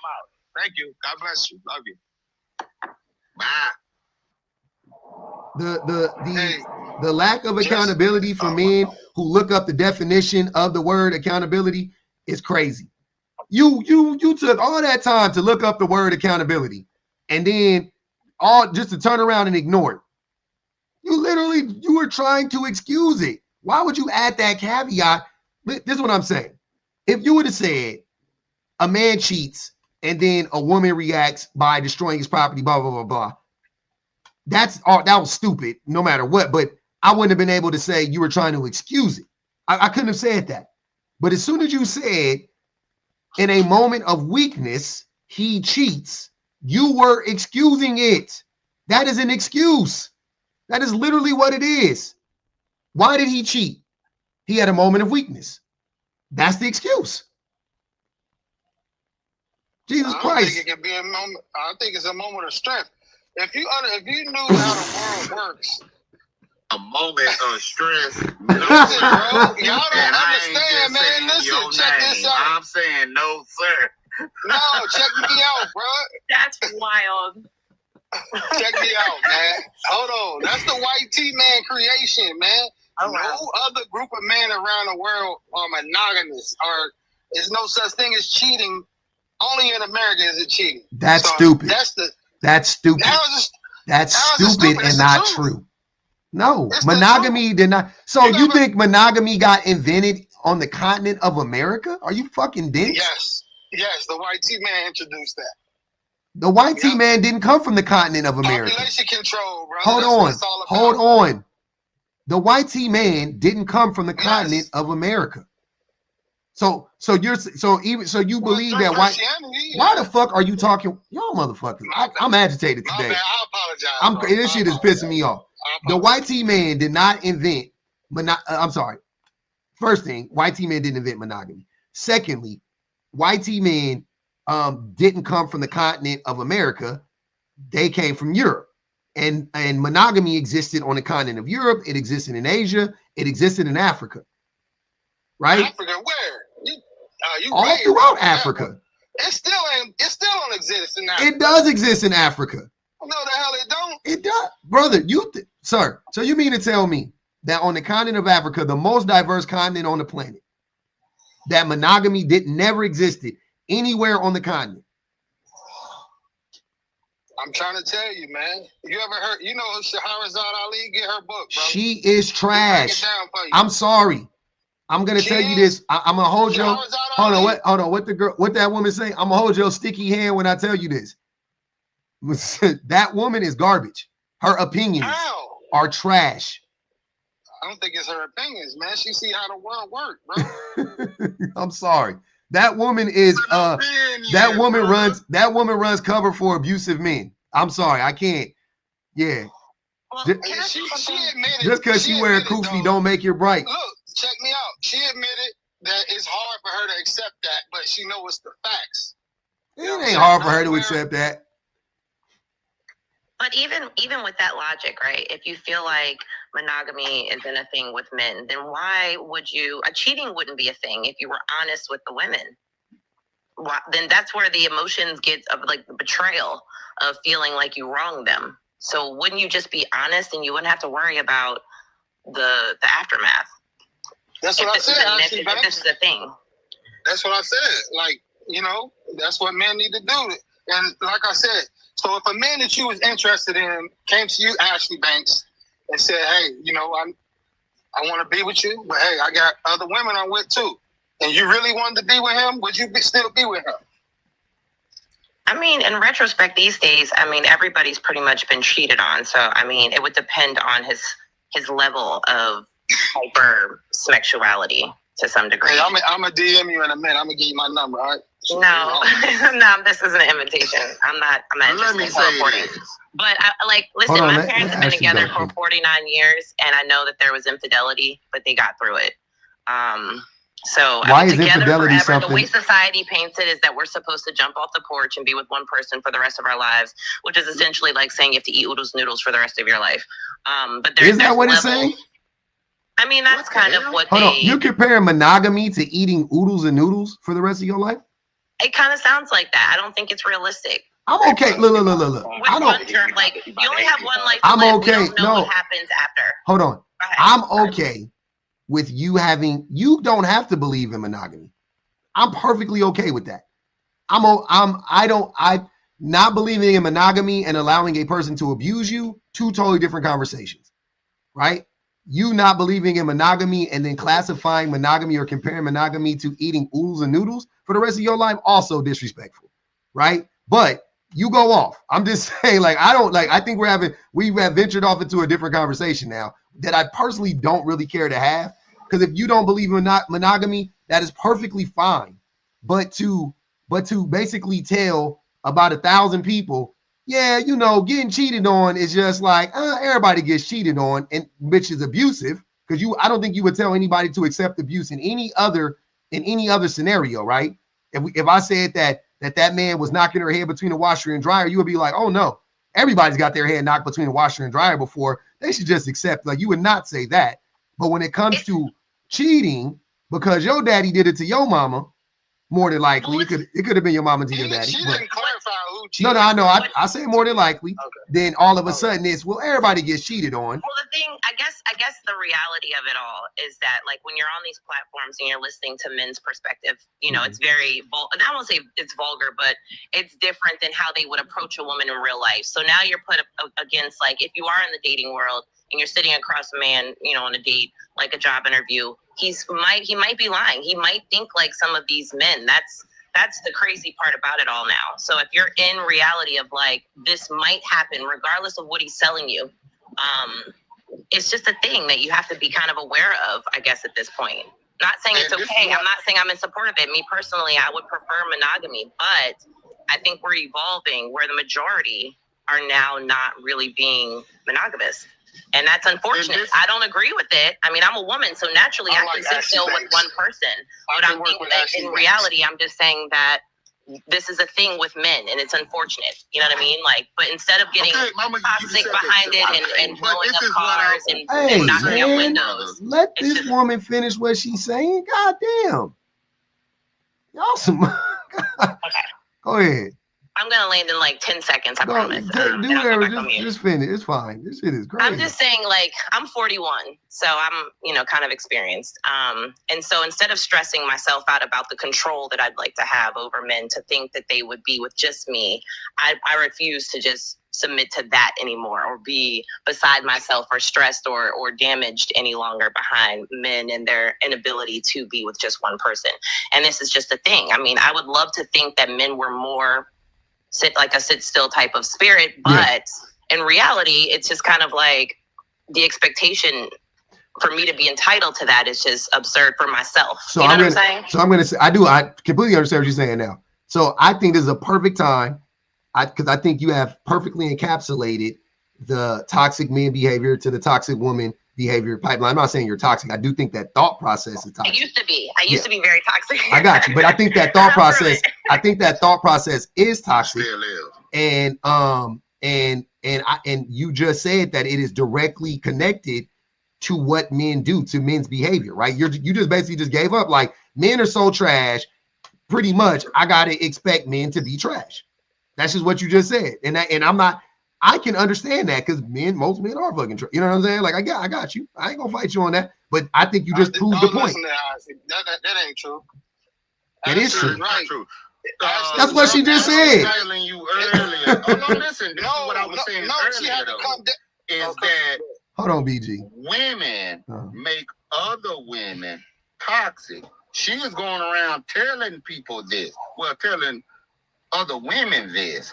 And so when they hear that, then they go on trying whatever experiment, or I don't know what it is, but they go on with it with their men. No, sir. Wait, I have a question. And a lot of times they men don't know where a lot of stuff is coming. But BG, it started. They do know. The men don't. Some in a few minutes. Hold on. Early. Hold on, BG. I'd like to clarify too. When gotcha. The men don't want to recognize where the toxic behavior comes from. It's coming from us. That's the only difference. What, like, you've done, look. That's not true. Yes, it is true. Men are toxic. Men abuse women. Men be cheating. Men, Ashley's expectations have literally been lowered because of the way that men act. Is that wrong, Ashley? Is that an assumption, or is that not what you were saying? Right, and essentially by him saying I'm promoting something, I'm not promoting toxic. I still put my best foot forward, but I'm not damaged if it doesn't. This is what, but I don't think women should turn into 304s and disrespect themselves or anything like that based on the pretense. I didn't get that from what you were saying at all. You weren't telling women that I'm telling women to be toxic by my message. I'm just saying that there is a possibility that you'll have a guy sitting in front of you telling you everything you want to hear, and you'll believe him. And then it'll be the downfall of what he really is. It's like a Jekyll and Hyde effect. And you don't really know. It's mystery flavor. You don't know until you know what you're up against. I'm just saying that if you have somewhat of an expectation of the negative, then you're not as damaged, and you're not going to be as easy susceptible to being act in an outrageous way toward anything if you already kind of say, well, the chances were against me, because that's what the women are up against based on men's behavior. I'm not telling them to turn into 304s or to be toxic or to light his house on fire. I'm not saying that. Still put your best foot forward, because you might find this night when I said good guy I'm sorry, somewhere. You might. When I was saying that your thought process was toxic, I think it's only toxic to you, right? No. BG said that. I know. I understand. Okay, I'm saying, to counter what BG is saying, that's not what I said. I don't think that you're toxic to other women. You know what I'm saying? And I don't think that what you're saying is toxic. I don't think it's gonna hurt it. The only person it would hurt would be the person that thinks it. It wouldn't. You're not hurting men. You're not. You know what I'm saying? You think that men are so shitty that you should lower your expectations of them, which to me is going to lead you to being hurt, not you hurting other people. So I wouldn't consider you to be a toxic woman at all, because toxic is to qualify to be toxic to me, you have to hurt other people. That's what gets you the toxic moniker. If you are, you know what I'm saying? Like if you have an unhealthy thought process and only you are harmed by that, you ain't toxic. You just, you know what I'm saying? I wouldn't deem you to be a toxic person. I'd just be like, yeah, they're hurting themselves. That's fucked up. They're self-destructive. I wouldn't deem them to be toxic. That wouldn't be the moniker that I would apply to them, right? When I call people toxic, they are out here actively harming other people. So I'm like, that's a toxic person. That is toxic. Like when I brought up some smortions, a lot of men are like, yeah, that baby in the womb is that, you know what I'm saying? That baby, you got to protect the baby in the womb. You know what I mean? And they think that it's toxic because you are unaliving a child or whatever. You're hurting another child. That's their thing, right? Go ahead, Sunshine. I'm so sorry. I'm so sorry. I'm walking out of the room. We're good. Okay. What you doing in that room, Sunshine? Okay. Minding her business. The only thing I wanted to say was to Ashley, you are beautiful, and I'm so sorry that you have been wronged. And the only thing that I really want to say is to expect the bad behavior, but don't accept it. Because I think you're right. Expecting it to come, it does lessen the hurt when it does, but don't accept the bad behavior. Go ahead. That's all. Where's I Mr. want y'all to understand, man. It ain't that men are trash.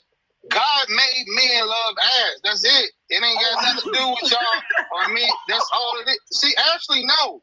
This is what I'm talking about. This is how God made us. Now you got to be responsible with it.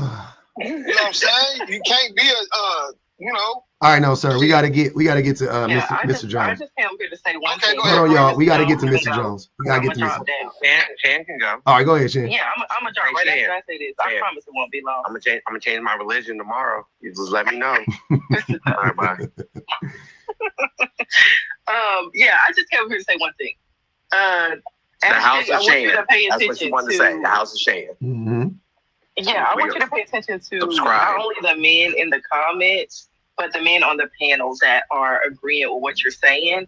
And with that last part, and ask yourself maybe that's how I gauge if my thought process is on the right track, or it's gonna get me involved with the right or the wrong type of people. It's based on the type of men that agree with it. I'm gonna just put that out there. And number two, no, sir, when you keep saying stuff like, I like Ashley. I'll take Ashley. She's not up here selling herself to you. And the last thing, the only question that I have for you, no sir, is it possible for you to shut the fuck up? First of all, you need to stop cock blocking and let her speak for herself.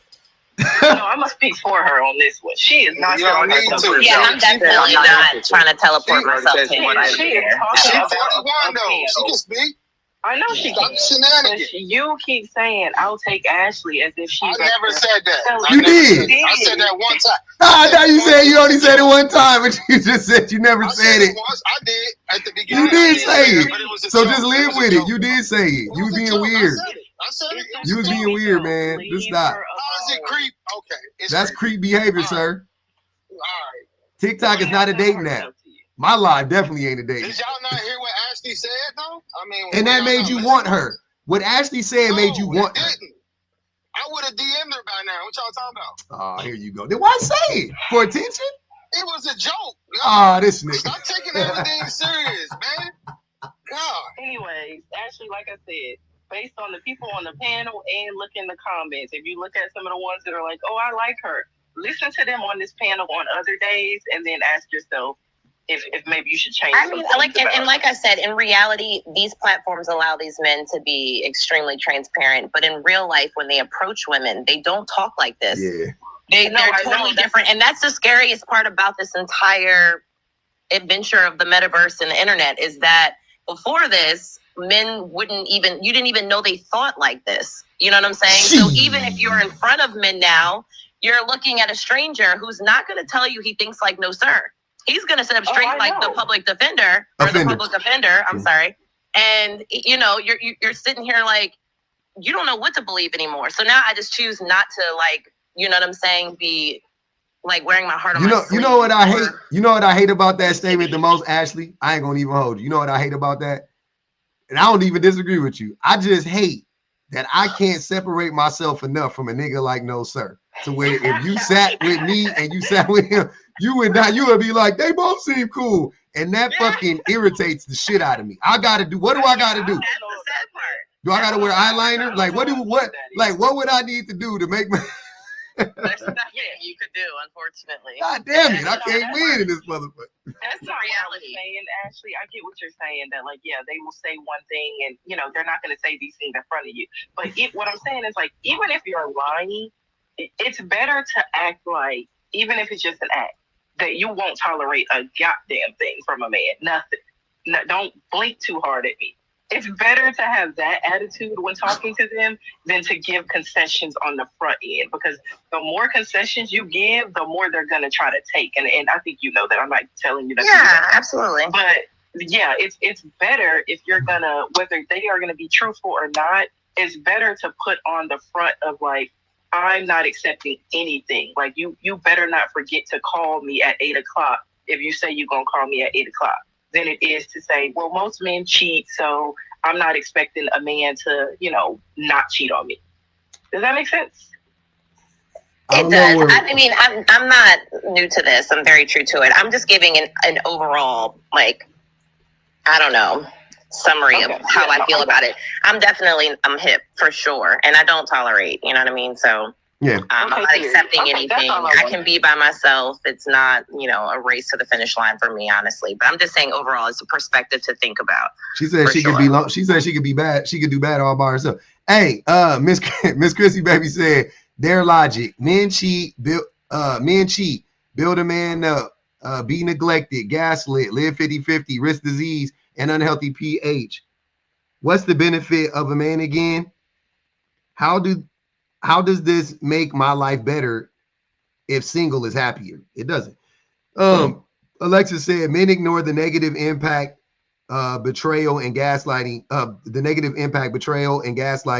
has on a woman's mental health and morale.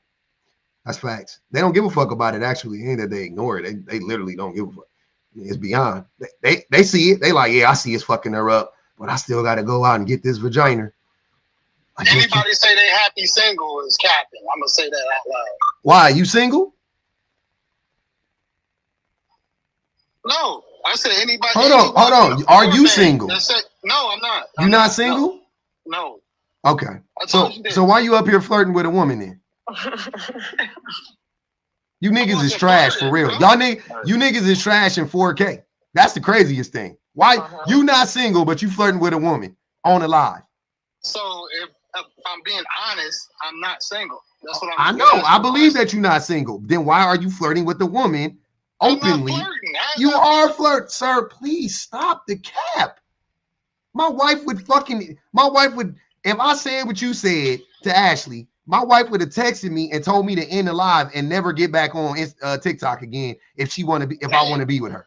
Like literally, she would have texted me and been like, get off of TikTok forever or we're getting divorced. And we got to go to therapy and like, nigga, what? Therapy? Yes. I mean, we would have to go to some form of therapy to understand so that she can feel comfortable that I understand what I did was egregious and disrespectful. I would have to make her feel comfortable. Right. I can humble myself. I was wrong. I admit it. Okay. Go ahead, Mr. Jones. I ain't gonna go home with no guilty feelings. All right. Cool. I know, because you don't care. Go ahead, Mr. Jones. I do care, man. Stop telling me what I care about, bro. You got to prove that you care. You got to prove it. You can't just say it. All right, I'm about to drop down, y'all.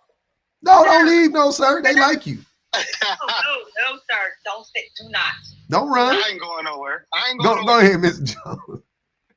You know, like I've said this, you've heard me say this a million times. Relationships are a job. Mm-hmm. You have to consistently be in communication with your partner. Like that's how you keep the relationship strong. Whatever that might be. Whether it be, you know what I'm saying, you having an ethically non-monogamous relationship or what have you. But you have to be in constant communication with your partner. And the problem is, right, the real problem is that men like this want to have these non-monogamous relationships. They want to be involved in these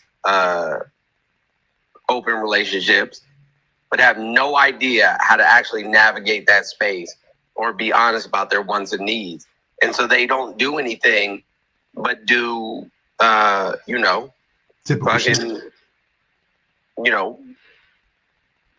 disrespectful and unhinged shit. Mm-hmm.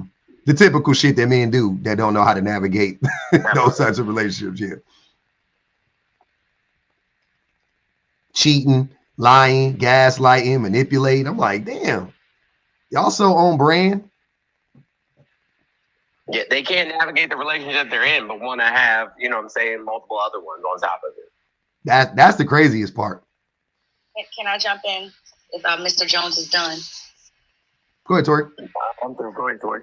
Okay, I wanted to say, first I wanted to say to Ashley, thanks. Now I was a little bit triggered, but then again I stopped because you absolutely right what you said when like they just want to do it anyway. And just like that woman came up here and said, you don't have to accept that. And I think I was even irked because he was like trying to get with you. But when he say that this is a man's nature, that is complete bull crap. That is because they say that so women can accept the infidelity in a relationship. This is what men are. This is where God made us. Man, one thing I'm always going to say is man made up. I'm always going to say my person is man made up God. I really believe that wholeheartedly because the God that they referring to, he could not, especially the Christian God. But when men say that they a lot of women believe that. That's why they trap a lot of women in polygamous relationships, saying that you can't do that as women because you give birth, right? So then when he talked about nature, he's basically talking about, basically men don't have no self-discipline. That's basically what he's saying. And because if you want to go by nature, before all of this monogamous stuff came out, women was actually choosing the men that they procreated with. That means a lot of men was not out there having multiple women because they wasn't even having sex. They was not even having sex with women at all. They was not even doing anything because the women used to pick the strongest men, the strongest type of man, not just the man that was out there working the fields, not the scrawniest man to make better men or better whatever, right? So a lot of men was not getting any type of anything. We was allowed to choose our men that we procreated with. So it didn't, and at the end of the day, it didn't even matter if it was a different man. We chose the people we procreated with. But now that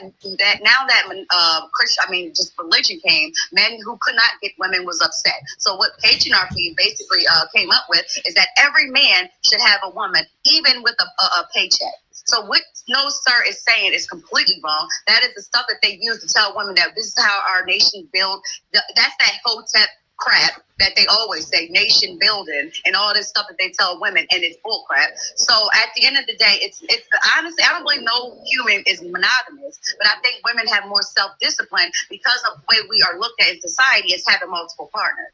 I personally would never do it because I don't think it's very healthy for women to do it. I don't think it's healthy for men to do it, but they're going to sit up there and tell women that this is how it's supposed to be, this is the way God made it. That's bull crap. That is bull crap. And then when they talk about nature, nature does not just include women being monogamous. So I can't tell you how many times I watched a female cat that goes in heat. I call it great because my old cat literally got raped by multiple cats at one time and had so many different babies. Wow. So that's right there. Shut up. That right there tells you that what he's saying is basically speaking nonsense, and all they want to do is to try to control a woman's sexuality. And that's what men have been doing the whole entire time. Women have more discipline. Men just don't. It's not a nature thing. It's men don't have no discipline at all. And they think that being like this is how it's supposed to be. That's bullcrap. And I'm in there. Let me read these super chats. Hold on, no, sir. You're gonna like these. Okay. Miss Chrissy Baby said, explain why men can't believe women can be happy single. They think we like stress and suffering. That's for you. Who's that for? That's for No Sir. Okay. Oh, I'm supposed to expound on that? Yeah. I just told you. You're not supposed to be out here on your own. Says who? I mean, you know what? I agree. Hold on, wait. Says that. Hold on, wait. It's not that I don't. Let's say that we are supposed to be together. Right? But we're not supposed to be abused. Right? Would you agree to that, No Sir? Are we supposed to be abused or are we not? I'm not disagreeing with that. Okay. So we're not so wait. So this is what I'm saying. We're supposed to be together, but we're not supposed to be abused. But if you are with a person and it seems like this certain group of people are consistently abusing this other group of people, then why would they be with that group of people? Doesn't that negate the need to be together? The need to not be abused supersedes the need to be together, correct? Well, when you say abuse, yeah, I can agree with that. Okay. So stop saying we're supposed to be together. You're right. But what does that have to do with anything? At the end of the day, this is going to sound misogynistic, but it's the man's job to moderate the women. That's the job of a man at the end of the day. And she can say bull crap all she wants. What do you mean moderate? Thank you. What you mean? Watch over, moderate. Watch over them for what? No, moderate and watch over are protect. I mean, what? Oh, okay. So men are supposed to protect women from who? Yeah. From herself. What do you mean? In what way?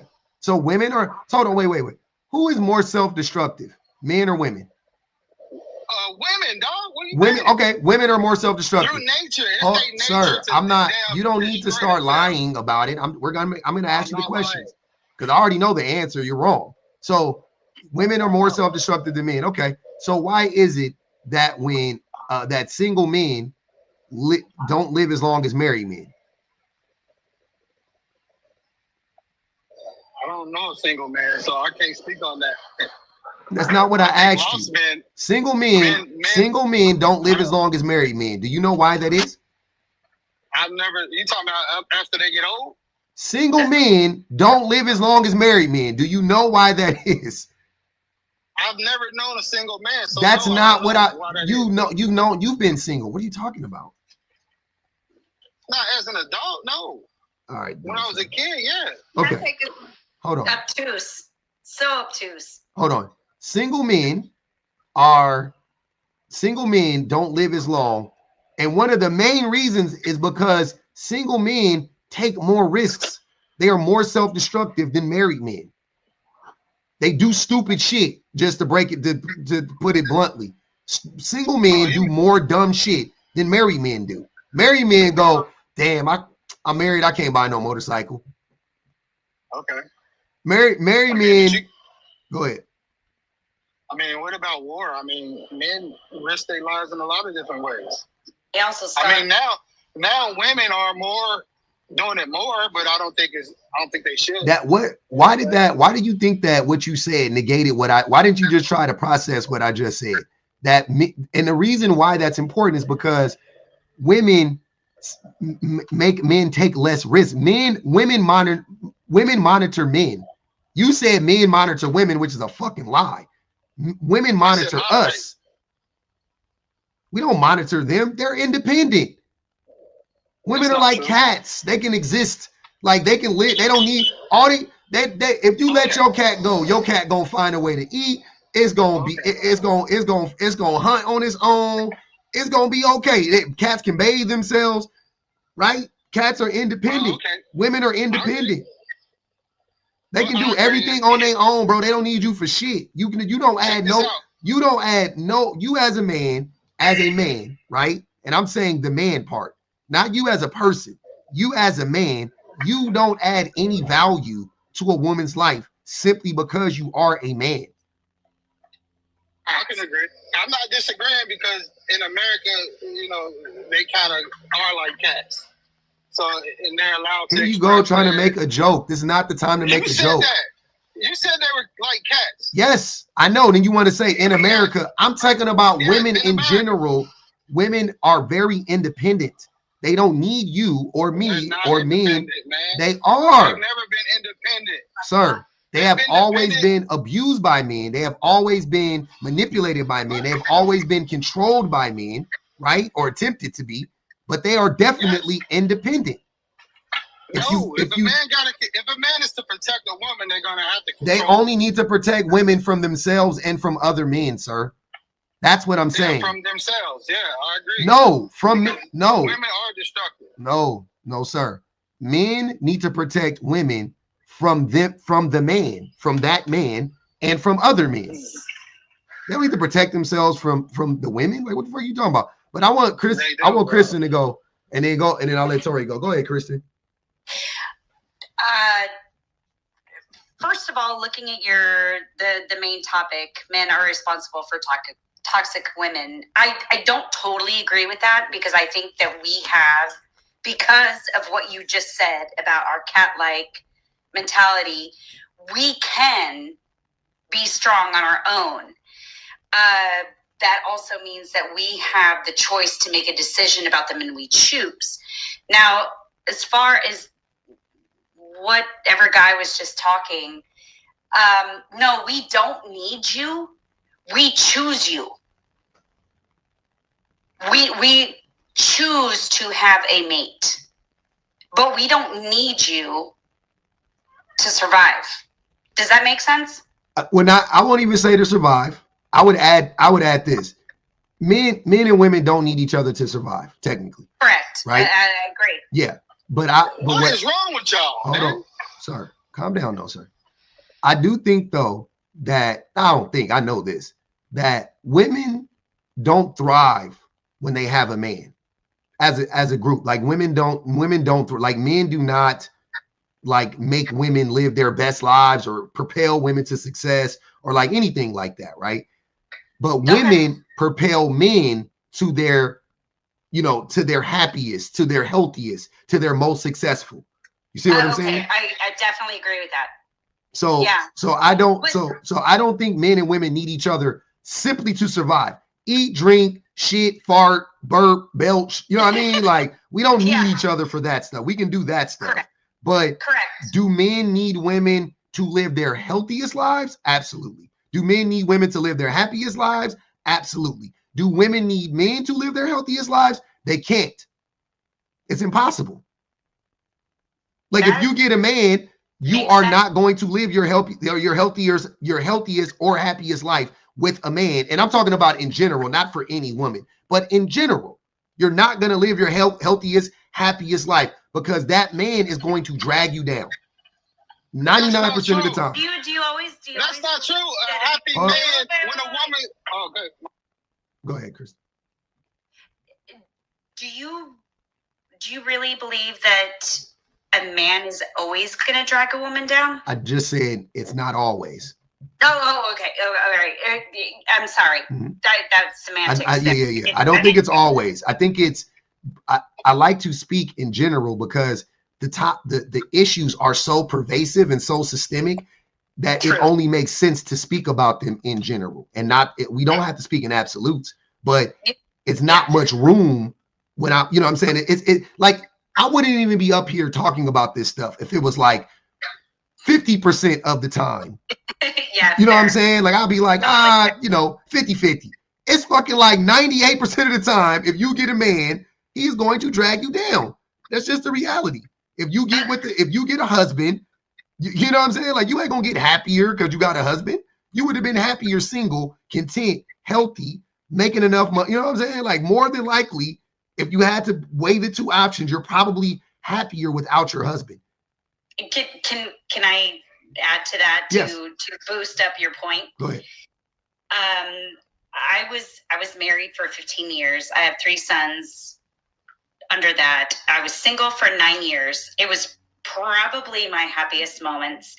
And then I got remarried, and that husband ended his life in front of me. What? And he unalived himself in front of you? Correct. In March. And so but what he said to me was, I deserve somebody better than him. That he wasn't worthy of me. So I guess that's why I asked you the question. But you solidified. Said not all the time. Not all of the time. All right, that was a lot. I'm sorry. I wasn't expecting to hear that today. Yeah, I'm sorry. I'm not in. I'm fine. It's okay. I'm good. Yeah. I guess what I'm asking is now I'm in a position of going. Somebody did that because they felt they weren't worthy of me, but I never made him feel that he was unworthy. Wait, you think that? Are you saying that that's the reason why he unalived himself? That's what he told me prior to unaliving himself. He said, I am not worthy of you. You're smarter. You are, and I made all the money, but, which wasn't a ton of money. Don't get me wrong. I work in medicine, but that is a huge pressure for somebody to say that. And so in this conversation, I find it really interesting because I'm like, there's a guilt there. Am I for him or for you? I'm not better. I'm not better than him. We're just different. Well, you could be better than him. And I don't, and I'm like, well, not him. I'm sorry. You could be better than a person. That's fine. I mean, objectively speaking, you know what I'm saying? You could be smarter. You could be more productive. You could be healthier. You could have more integrity. You know what I'm saying? By all the metrics that we would gauge a person, being successful or healthy or whatever, you could be better. You could have been better than, you know what I mean? That may be true. And he may have recognized it. I do think that it is I'm not going to say a little. I think it's unfair that he said that that's the reason why he unalived himself on his behalf. I think that's could be viewed as manipulative to some extent. Yeah, I would agree with that. That's crazy. That's wild. But yeah. Yeah, I mean, but it's sad. I don't ever want a man to feel that he is unworthy of a woman if he's doing everything he needs to do to be respective, loving, to be a part of the financial situation, just as a woman can and do. Yeah.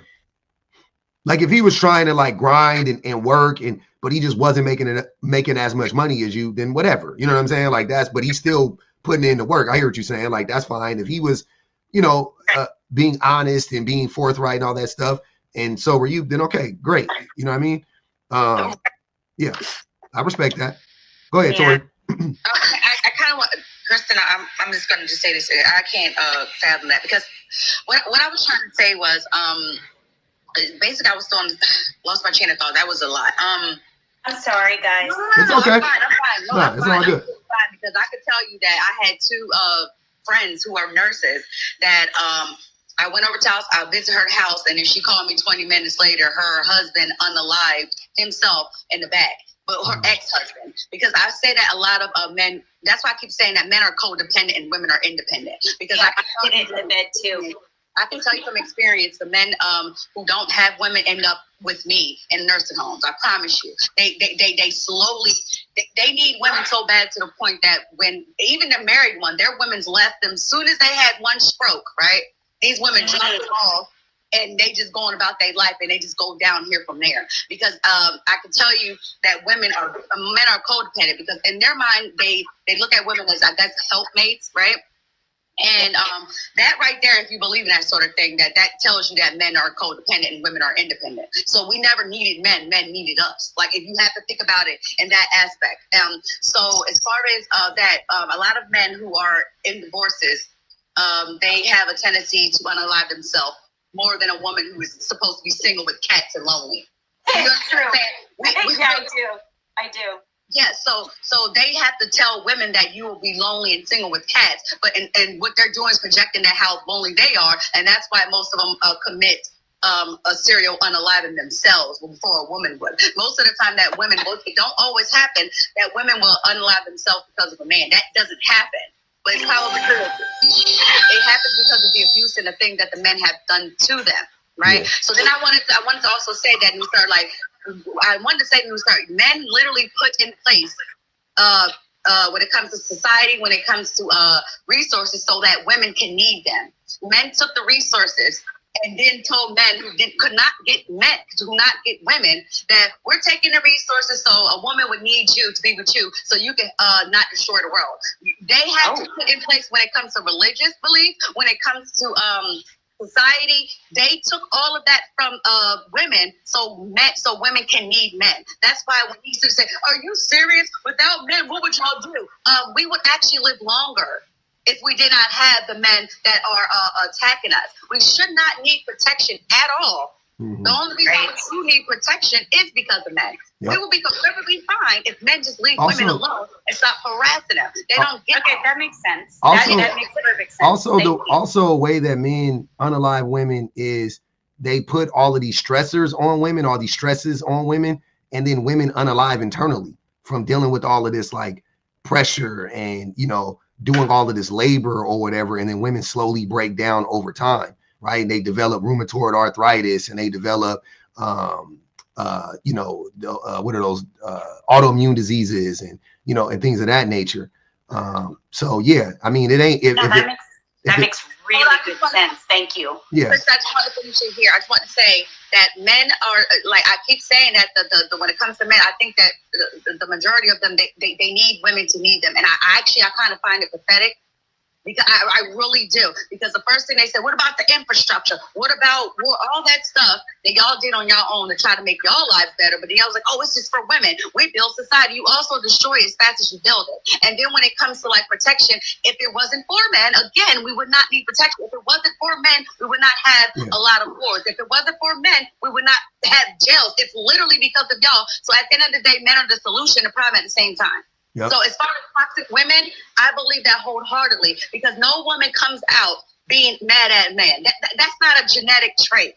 That's because of her life and what she went through. That I promise you, the number one reason, if it wasn't for not the man that she's dating, it could be her dad, her uncle, it could be her brother. Women it could just be society. It don't even have to be like a direct like her dad could be a great father, and her brothers could be great to her, and her boyfriend could be good to her. But then she still got to go work. She still got to she still got to play, or she played on a soccer team and her coaches were disrespectful, or she didn't get into this college, or whatever the case may be. And then she could trace it back to like, look at all these systemic, like women have so many reasons to resent men that it's not even funny. And it's not like I said, it doesn't have, like, I hate for it to always be like, oh, my, like my dad was great or my husband is, it's like, dude, the reason why it's unsafe for you to drive that car is because some men made the cars and was like, we don't give a fuck about if a woman is safe in this vehicle or not. Right? We gonna make this. My wife, who is 5'2", she got to drive fucking, if the steering wheel right here, my wife got to drive right here on this motherfucker. She be right here on the damn steering. I'm sitting there like, if that airbag go off, your neck, that shit gonna blow your head. And she like, but what do you want me to do? And I'm like, yeah, you got to drive. You know what I'm saying? The seat belt don't never sit right on their shoulder. Like, it's shit like that. Like, if women just was on some, like, really examine society through that lens, you know what I'm saying? And then trace all of those problems back to their sources, it would be men. And then from there, if they was like, yeah, fuck, you know what I'm saying? Fuck men for doing all this to us. It would be completely rational. It would be a completely rational response to men. Even if they in their day-to-day lives, because when we talk about it's all men till it's no men, I said this earlier, but when you say it's all men till it's no men, what you are talking about is a systemic problem. You're talking about how men feed into the systems of oppression, right? You're not talking about how your boyfriend or your husband is nice to you. That's not what it's about. It's not about how your dad took you camping and shit and showed up to all of your pageants and your sporting events, and it ain't about that shit. But your dad is still a man. And though he may love you, he don't give a fuck about women in general. He don't care. Like I said, he not out here like, hey, I want to make sure that the world is safer for my daughter. So I'm going to fight against these systems, right? He'll go in the voting booth and vote against your best interest. He'll not check the men in his circle when they come out and say harmful, toxic things. He'll recognize a bunch of abusive behavior in his friends and won't ever say, like, that's why it's all men till it's no men. Even your man, even the dudes closest to you, it don't fucking matter. I'll land. Bet. I need JW to get in here and QP. Go ahead, JW. What's up, Hub? Thank you for having me, man. Brother. Listen, there is no argument here. I don't know how anybody's ever going to try to place an argument that men are responsible for toxic women. Listen, I'm a word nerd. So when I look at a phrase like that, the first thing I do is look at the definition of the word toxic, right? And that's defined as very harmful or unpleasant in a pervasive or insidious way. And my question for the panel, you show me a woman or name me a woman who is very harmful or unpleasant in a pervasive or insidious way without a negative interaction with men. Oh, I got none. I got nothing on that. Hey, but J-Dub, flip it around, right? But how many men are negative and and you could trace that back to a negative reaction that they have with women? Because undoubtedly, listen, I think men, I mean, you guys know my whole shtick, man. I believe that men are toxic. We are toxic, that we should be aware of the fact that we have a proclivity to be very harmful or unpleasant in a pervasive or insidious way. And if that's not checked, if we don't keep an eye on that, then there's no doubt that we're going to harm the women or create an unpleasant atmosphere or reaction from women by virtue of being the way that we carry ourselves. No, sir, just some of the things that you were saying, my guy. It's like, I wonder. Nah, you way wrong. I was just waiting, but you way wrong. I mean, can I offer a reason for that? Hold on, wait, y'all. At the end of the day, JW didn't even finish. Hold on. JW mentioned your name. He didn't even finish what he was saying. You jumped in and then somebody else. I already know what he about to say. But let him finish. I already know what he about to say. All right, let him finish and then you can address it. Go ahead. Go ahead, JW. So what I want to know is, how is it that you can project an unpleasant or pervasive atmosphere and not expect that to be reflected back at you? For example, I heard some of the things that you were saying. That's why I requested up, right? And I came across this meme the other day, and you tell me what you think of this, no sir, right? Men settle where they find peace. Women bring peace where they feel safe. I don't disagree with that. That's perfectly normal. What do you mean? Okay. Okay, so I'm going to read it again because this is what you were just disagreeing to. So it says men settle where they find peace and women bring peace where they feel safe. So if you agree with that statement, then you agree with the prompt behind Pub's head. Got him. Got him. The same thing. Got him. He didn't say the same thing. He did say the same, sir. Come on, bro. He did not. The first time he did not say men settle where they feel safe. He did not say that. That's not what he said. He didn't say it the second time either. That's yes. Let me say it a third time. Hear me out. Or the third. Men settle where they find peace. Women bring peace where they feel safe. So in other words, if a woman doesn't feel safe, she's not going to bring peace. On, dude? How do you disagree with that? Hold on, I'm sorry, J-Dub. Let J-Dub go on and finish. Hold on, let J-Dub finish. Hold on, wait. Hold on. No, sir. Let J-W finish. I'm sorry. That was crazy. Go ahead. I'm trying to say, like, bro, if she doesn't feel safe, she's not going to bring peace, which indicates that men are responsible for quote unquote toxic women. When we say toxic, what we're talking about is very harmful or unpleasant in a pervasive or insidious way. God damn. That is super cat. That is super cat. There's What? plenty of women out here with toxic. Oh my God. Men. What are y'all talking about? You cannot make this shit up, bro. Women prefer toxicity in a man. They think it's cute. So you disagree with the meme that I found, right? Men settle where they find peace and women bring peace where they feel safe. You disagree with that? Women don't bring peace. No, they bring confusion. That's what they bring. Yeah. So why are you married? No, sir. Why do you have a woman if all she brings is confusion? I had to straighten that out in her, brother. I'm stable. Wow. Sir, it sounds like you are the one who's confused. I brought the stability to this relationship, bro, and she followed me. Can you tell me how? That was the answer. How did you bring stability in your wife's life? Can you define that for me? Please. I'm not gonna break it down. Oh no. You must break it down. You must break that down for us. You must. How did you bring stability into your wife's life? Can you define that for me, please? I mean, that's something she's gonna have to answer, but I know that I've always. So it wasn't deliberate? So you can't give an answer. Is that what you're saying? So she would have to answer that. I'll answer. No, sir. I'll answer it. I'll answer for you. I'll answer for him.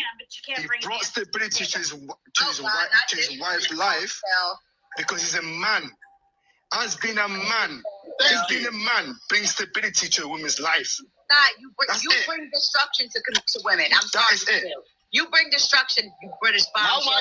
My wife, look, here's the prime example. My wife had one tattoo. Guess how many tattoos she got right now? 30. What's your fucking point, dude? Zero.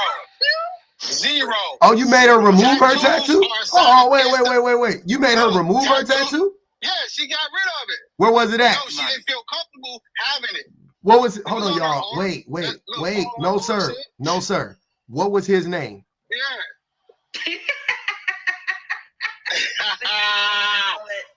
Hey, you right. She covered up the name before. The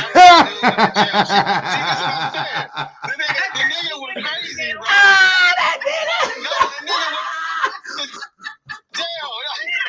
That nigga. Hey, that was funny. Hey. That's what I'm talking about. She had to get with a real G. She got rid of that nigga name, and then she got rid of the tattoo altogether. Stability to your wife's life. Can you answer the question, sir? Bad decisions. She stopped making bad decisions, man. She is or isn't? Period. You're not being clear. Credit score through the roof now. Hold on. I just told you. I can name one bad decision she made. Her credit score was trash. Now it ain't. I can name at least one bad decision she made. You. Well, she got rid of the tattoo. You. Getting with you. A man that get on panels and openly flirts with women. That's a damn lie. A man that will get on a panel, openly flirt with women. I was just joking. lie on women. But you know there's certain jokes.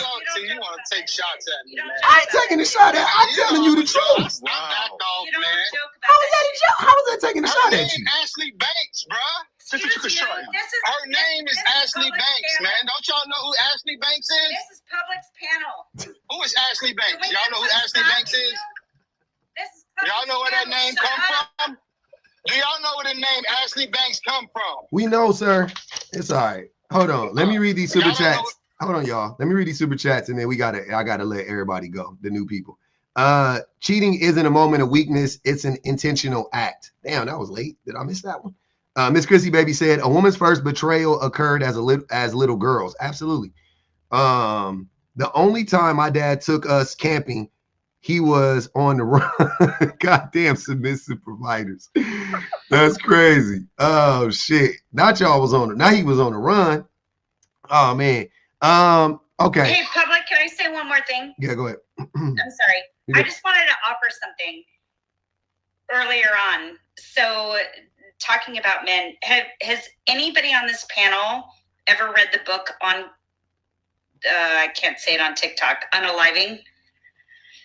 Murder? K. Ends with a G. Illing? On K. Yeah. So what it does is it's a psychological book of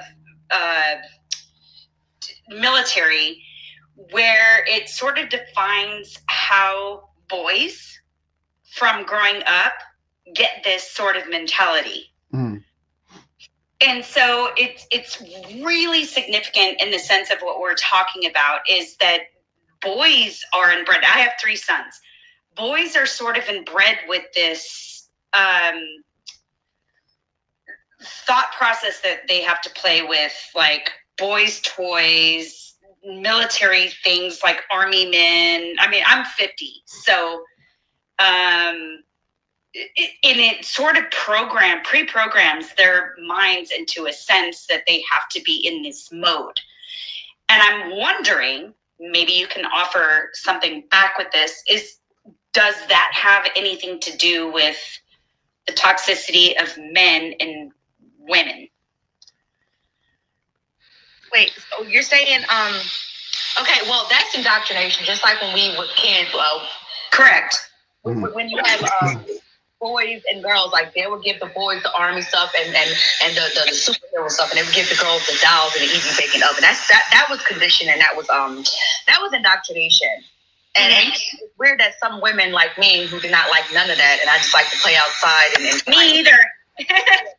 Yeah, it was like even my uncle, because my dad had to go back to his country, and then he came back. But my uncle looked at me and was like, "You're probably never going to find a husband." And I said, "You're probably right," because I was actually I didn't want to be that little girly girl type of woman. I ended up being like that eventually, but when I was younger, it was indoctrination. It really was like how we used to have to wash the dishes and all of that stuff. Yeah. But the boys, boys are definitely programmed to be violent. They're programmed to not be nurturing. They're programmed like. I just listened to a story real quick. I want everybody to get a chance to go, so I need Chris and QP to speak.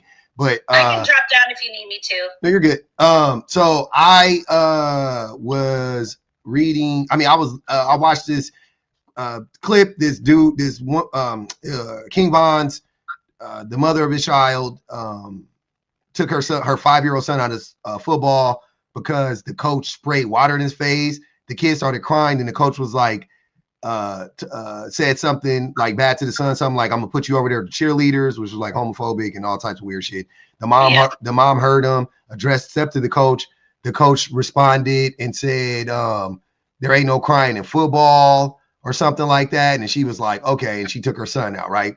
And the man who I watched, I watched somebody reacting to that video, and the man was like, "Yeah, I agree with him. Ain't no crying in sports," and yada yada yada. And I'm like, so you guys don't see how men are directly responsible. Like the guy was saying in the video was like, you got to teach boys to be stoic. He used the wrong word because he doesn't know what the word means, but he was saying you got to teach boys to be stoic, right? And I'm sitting there going, you are telling this boy, this 5-year-old boy, that it's not okay to cry. Right. He's 5 years old. You're teaching him to bottle up his emotions already at 5 years old. And that is what I be talking about when it comes to men. We dehumanize little boys, and then when they become men, they're dehumanized and desensitized, and they don't treat anybody like a human. Nobody's a human at that point to them because they're not a human. And men do that. Women aren't doing that to their little boys. They're not. So that's the thing I'm sorry. And even if women are, they're doing it because of men. They're doing it because of the patriarchy. It's a reaction to the patriarchy. So they think they have bought into the patriarchy, and they think it's the best way to protect their child, their boy, right? Yeah. You got, like I said, when I was growing up, my mom was like, you get into a fight, you better not come in this house crying. You got to go outside and fight some more. She didn't know. You know what I'm saying? She didn't know. Right. She was just, that's how she, you know what I mean? That's what she was like. I'm raising a boy all on my own. I don't know what it means to be a man, but I know he got to be tough. I know that boy got to be tough. So you got to go outside and fight. And I went outside and fought more. Like, that's just, that way I wouldn't. So she was like, at least he ain't going to be scared to fight nobody. And she told me if somebody ever, if you lose in a fight, pick up a brick. That type of shit my mama told me. She was like, if you lose in a fight, you better get a brick, you better get a stick, you better get a rod, you better get whatever's around you to get them people up off you. For real. And I'm sitting there I had to kind of like unlearn that. I had to like not be like that when I was older, but when I was growing up, like that's just how it was. Like you just but you're a rare breed of cat, because not most people will go through that process and then realize that it's not right, and then you became this really good man. But it was definitely because your mom taught you right. Yeah, no, I think my mom just did what she needed to do to keep me, because she couldn't physically protect me all the time. And I was wild. Like I was outside at all times. So she was like, if you're gonna be outside, you better fight. Like, like don't, you know what I mean? Like if you're gonna be outside, you gotta fight. Like that was pretty much the rule. Cause and I was just like, okay, so you gotta, you know what I mean? Like it just was what it was. She couldn't be there she wasn't gonna be my guardian angel, right? And she was like, yeah, you're gonna have to protect yourself. And that's what it was. She couldn't afford to put me in no karate. She couldn't afford to, you know what I mean? Like she couldn't do all of that. Yeah. But when we came home, I couldn't either, and I'm white. She was my mom was very soft though, like with me. She's, you know what I mean? Like she was definitely like nurturing and that, and like you're a smart boy and it's okay to cry. Like she never was like that. It just was when you go outside, you need to protect yourself. That's what it was. You know what I mean? But I'm just saying that she did that because of the patriarchy. She learned that because of the patriarchy. Like that's all I'm saying. Go ahead, QP. You make great sense. Thank you. No problem, Kristen. Go ahead, QP. Right, can I talk without being interrupted? Absolutely not. But go ahead. Just give me that. Let me talk without being interrupted, because I usually can't even get a sentence out. Okay. All right, let me answer the question. Men are responsible for toxic women. No, it should be women are responsible for toxic boys. Mm-hmm. Got you. That's how it should be. Okay. Right? Because single mothers raise toxic boys, and those toxic boys grow up to be toxic men. Mm-hmm. Not mine. Bro, so you're trying to tell me that boys are very dangerous, very harmful, or I didn't say that. Don't even try it. Don't even try. Listen, what you just said. I know you hanged up your balls already, right? That's hey, that's why you get interrupted. Don't be weird. I'm not being weird. That is weird. Hold on, y'all. I'm about to drive. Too many people up here. Y'all giving me a headache. Sir, he's twisting my words. I got you. Stop. Don't attack him personally. All right, fine. But don't twist my words. I didn't say that. I didn't say boys are dangerous. I said. Then explain yourself better. I'll repeat myself again. Okay. Single mothers raise toxic boys. Mm-hmm. Those toxic boys then grow up to be toxic men. Mm-hmm. That's how it goes. So you can't blame the men, right? I have you can't blame Kristen, stop. Sorry. Let him go. I'm sorry. You're good. Sorry. Hold on, QP. I'm so sorry. You're good. QP, can I ask you a question? Where are the dads at in this situation? Right. The darts are being. Are you swallowing spit or water or juice? I'm actually eating. Okay, cool. I was like, damn, your mouth is. Never mind. I'm sorry. That just threw me off. My ADHD. Go ahead. By the way, you still owe me an apology for that insults that you said last night. Okay, go ahead, brother. I'm listening. I still need an apology for that. I got you. Hold your breath, man. I'll give them to you as soon as you. Go ahead. I'm listening. You know, free apologies. But anyway, let's go on. Let's move on. I got you. All three of them. Go ahead. Right. So what I'll say now, right? One thing I say is that, right? If you can't blame the men because the mothers push them out. Mothers are the reason why there's a breakup of families. You can't, because of what, a man cheated? Yeah, there's no reason to leave a man, no, there's no reason. There's no reason, Listen, the only reason to leave a man is if the man is violent. That's it. But leaving a man because a man just cheated. Yeah. There's no reason to break up a family. Can I ask you a question? QP is getting an STD a violent act? Could that be considered a violent act? Who said anything about STD? I'm asking you, is getting an STD, could that be considered a violent act? Yes. Okay. So wait. So if a person is exposing another person to a violent act, why wouldn't they just leave them so that they don't put themselves in harm's way? Wouldn't that be smart? What made you say he's exposing the person to STD? What makes you suggest that's what happens when you cheat. That's what happens when you sleep with other. No, wait. Do you not realize that every time you sleep with another person, you expose yourself to STDs? Did you not know that? Of course. Okay, then what the fuck are you talking about? If you knew that, why are you asking me that dumb question? That's literally what he's doing. Every single time you sleep with the person, you are in a committed relationship with the person. Your woman isn't sleeping with anybody but you, right? You are supposed to not be sleeping with anybody but her. But then you go out and go sleep with another person. Whatever diseases you got, it should be like this. Whatever you got. You landlocked now, right? You should be landlocked. If you ain't got none, you should be clean for the duration of the relationship, right? Now, you step out of the relationship and you sleep with somebody else.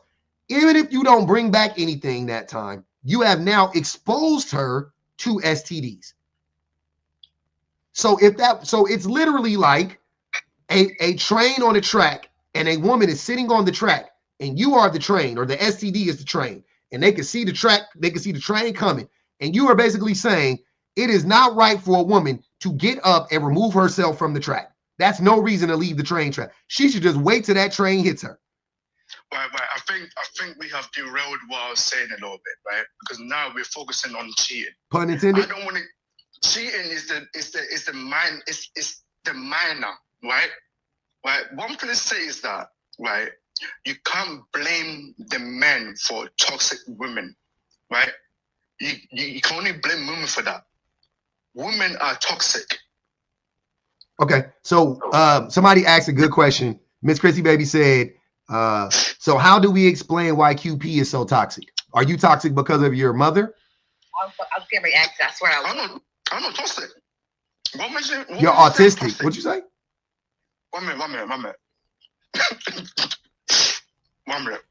Let me say this, though. When it comes down to King Von, right? King Von, you know King Von, right? You know who he was, right? Yeah. Okay, so you spoke on his baby mama. Mm-hmm. How do you have a baby with a serial unaliver and think that playing football is too toxic? I don't get it. That man is dead, sir. Okay, that man is gone. Listen, that's what I'm saying. He unalived people on a regular basis, though. Mm-hmm. So he was toxic. Mm-hmm. Why are we even using Kim Vaughn as an example? Like, I don't know. He just want to find some way to blame this woman, but I'm not. That's weird. No, you said it. So I want to. So QP, what I'm asking you is, or what? I'm sorry. What I don't want to take credit for this question. Miss Chrissy Baby asked you. She said, "Then why are you toxic?" I'm not toxic. Who said I'm toxic? Then who taught you to be this way? Taught me to be. You're not toxic, cool. But who taught you to be? Who taught you to be this way? Yep. Who taught you to be this way? Whatever you want to say. Who taught you to be this way? the world, my experiences has taught me to be this way. Okay, so you were raised like toxic, by the way. No, whatever. So your parents didn't have any they didn't have anything to do with your grandparents, whoever raised you, didn't have anything to do with how you turned out, right? So therefore, why are you now blaming women for it then? If you were raised by society, why are you blaming women for raising boys? Right. Now, because your question, right, that's not even a question. It's more like a statement. Men are responsible for toxic women. It's 100% a statement. Yeah, I'm not asking it. Right. That is a lie. Hold on. You're just pivoting back. Wait. You answer you're not answering the question. Why, if that is the case, if you were raised by society, then what about the other boys? Yes, they were raised by society. So it wasn't their mothers. Right. So it's society that hold on, wait. So it's society that So it's society that makes men toxic, correct? Okay, then in that case, then why you blame the men then? I'm not. Who is responsible for? Hold on, sir. Hold on. I got you. I'm not like you. I'll answer the question. Who is responsible for society being the way that it is? Because, and by the way, before you say it, I want you to know that you are the same man that think men invented everything and we create everything. So no, I didn't say that. Keep that in mind. You have said that, sir. Stop. So keep that in mind when we talk about society. Who are the architects of society? Actually, right. Who are the biggest influence in society? Who are the architects of society? Yes. Okay. Women are the influences. So women are the biggest influences in society? Yes. And give me an example of that. What does that look like? Everything caters to women. No, fashion, sir. That's not music. Sir, everything stop. QP is because of women. QP, stop. Who are the biggest architects of society? That's what I'm asking you. Who? Men or women? Men or women? Of society will be men, of course, men. Okay. Then hold on. Then, by your own logic, men make toxic women and men. How? You just said it. I gotta move on. I gotta move on. You're not even trying to understand. Go ahead, Chris. That was crazy. Hey, what's up, man? I think you invited me up. I don't know if it was something I said in the comments you wanted to. Yeah, I did. I don't remember what you said, but you can respond to the prompt. Yeah, I mean, when I made my initial comment, I wasn't on here long. But I thought the prompt was crazy. I mean, from my standpoint, women have their own agency. They're responsible for their own actions. I don't see why we would be blaming someone else for someone else's actions. So people don't influence people, like we're just talking about right now. You're still responsible for your actions. You could be influenced all you want. You're still always responsible for your own actions. I don't think those things are mutually exclusive, though. I think that to an extent, I'm with you, right? I hear you. Like, because I was abused as a child doesn't mean that I have the right to grow up and abuse people. Right? Right. Cool. I'm with you. But why am I abusive still is because of my upbringing. No, it's because you made a choice to be abusive. No, it's that's not. No. Everything you do outside of everything you do outside of something that you're how should I say? I mean, regardless, all of your choices you make are your choices. No, that doesn't make any sense. Once again, whose choice is it? It's not about the choice. Why did you make the choice? Is the question. What compelled you to make that choice? Yeah, you may have some chemical imbalances. You may have some trauma that you may be dealing with. Trauma. Okay. Et cetera, et cetera. Yeah. However, Sir, you still are choosing to do whatever it is you're doing. I'm not. Once again, hold on, wait. Once again, what you're saying and what I'm saying can exist at the same time. Okay, I don't know why you're acting like what you're saying cancels out what I'm saying. Cool. Okay, go ahead. You made the choice to react this way to the trauma. You made the choice to react this way to the trauma. But had the trauma not existed, It never would have been a choice. You see what I'm saying? Okay. Not necessarily, but I get what you're saying. You don't understand that. If no, I'm saying it's not necessarily that you still wouldn't have made that choice, but I can understand how of course you wouldn't have made the choice. If that's not true. That's bad people. There's naturally bad people. So I mean, just because you had bad experience in the past doesn't mean that you still that all bad people had bad experiences. Like some people are naturally that way. Some people are. Go ahead, JW. Because I'm curious, Chris. You know, you and I chop it up quite a bit, and I appreciate it. I'm glad that you're here. But can you, like, what are some toxic traits of women? Like, if women I don't associate any toxic traits to women. I just associate toxic traits as toxic traits. So there's nothing that women do more than men that you would consider to be toxic, generally speaking. More than men. I'd really have to give it some thought. I'm sure there probably are, but I haven't given it any thought. Okay, so there's obviously things that we probably do more than others, of course, but I haven't necessarily taken time to attribute those traits to other people. It's interesting that you're willing to say that men aren't responsible for toxic women. They're just solely squarely responsible for being toxic, and at the same time, you have no underlying criteria for what toxic means. That doesn't make any sense. Outside of parents, no one is responsible for anybody else. Well, let's look at parents though. That's what I'm saying. Let's look at parents. Yeah, but I'm talking about as children. I'm talking about parents are responsible for their children. I know. Once you become an adult, no one is responsible for you. What is an adult? What age? I mean, that's debatable. I mean, 18 is usually what we mark it off at, but 25 is what people say is like you're fully developed. So if a 23-year-old is out here being toxic, can I blame their parents? 23 and they've been outside of their You just said parents. I agree. And by the way, I agree that 25 is around the time when I would be like, yeah, that's a fully formed adult. Right. I think before that you're still a kid. So is it fair to say that if a 23-year-old, if a 20-year-old is out here acting, in a toxic manner, that I could say that it probably is directly connected to their childhood? Yeah, of course there's an influence there, but they're still responsible for what they're doing. Nobody is responsibility and cause are different things. That's what I'm saying. They're responsible. If you go out and you unalive somebody, you can say it's because I was raised by X, Y, and Z. And we can all acknowledge, that their upbringing directly led to them being this way. 100%. But they still got to pay. But they still have to pay for the crime, right? Right. Totally different discussion. Completely different discussion. I'm saying. Okay, so you're saying that men are the cause for toxic women. I'm saying that they literally, that's what I'm saying. They are the drivers. Well, no, not literally what you're saying. You're saying that is literally men are responsible for toxic women. Literally, that's what I'm saying. No, but okay, so they're not though. You make the argument that they may cause women to be toxic, but you can't say they're responsible for them. That's the same thing. It's not. It's literally not. It's literally not. What do you? The same thing. Do you guys not understand words? Chris, because this is a vicious contradiction for most of your worldview. Because and correct me if I'm wrong, but men are like the leaders. Men are the head of the household. Men are. They should be. That doesn't mean that they are.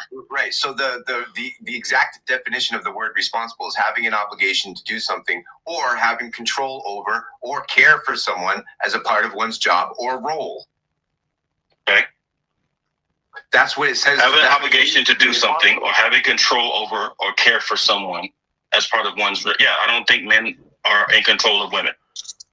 Nor should they be.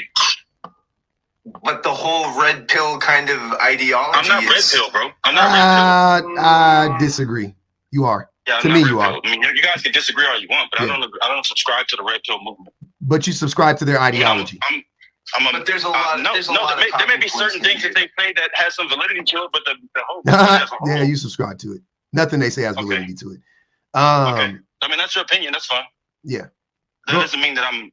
It's like being Republican and Democrat, right? Like no, it's not. You may agree. No, it's not. Democratic and things you may disagree. It's not like that at all. It's not like that. Okay. It's more like. I see it differently. It's more like saying. Hold on. Wait. It's more like saying the KKK have some good points.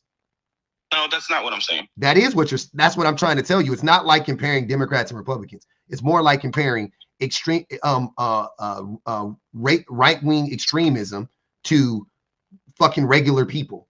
That's what you're doing, because that's what red pill ideology is. And when you say oh, well, Okay, I don't disagree with Chris. Fine. That's Chris, fine. listen to That's what I'm fine. saying before you disagree, so you can Yeah, understand what I'm saying. Here now is that you're trying to put me in a box and you can dismiss. I'm not putting you in a box. And I'm not going to allow that to happen. I'm not putting you in a box. I'm telling you. You're just saying I'm red pill, regardless of what I'm saying. I'm not putting you in a box. I said you subscribe to their idea. You don't even know what the red pill is. I promise you don't, because you're fighting so hard against it. You don't know, so why are you fighting so hard against it? You don't even know what it is. Obviously, if I don't know what it is, then how can I be it? Because you can espouse their same ideology. That's what I'm trying to tell you.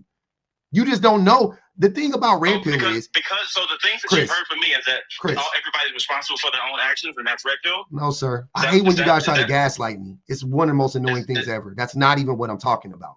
That's not that straw man argument shit. What idea do I have? I'm sorry. What idea do I have is red pill? I'm sorry, Chris. I got you. So let me finish what I'm saying before you get all emotional. What I'm saying is red pill ideology is simply, to boil it down, all it is misogynistic rhetoric. That's really all it is. It's a more extreme, a more concise version of it, but all it is misogyny.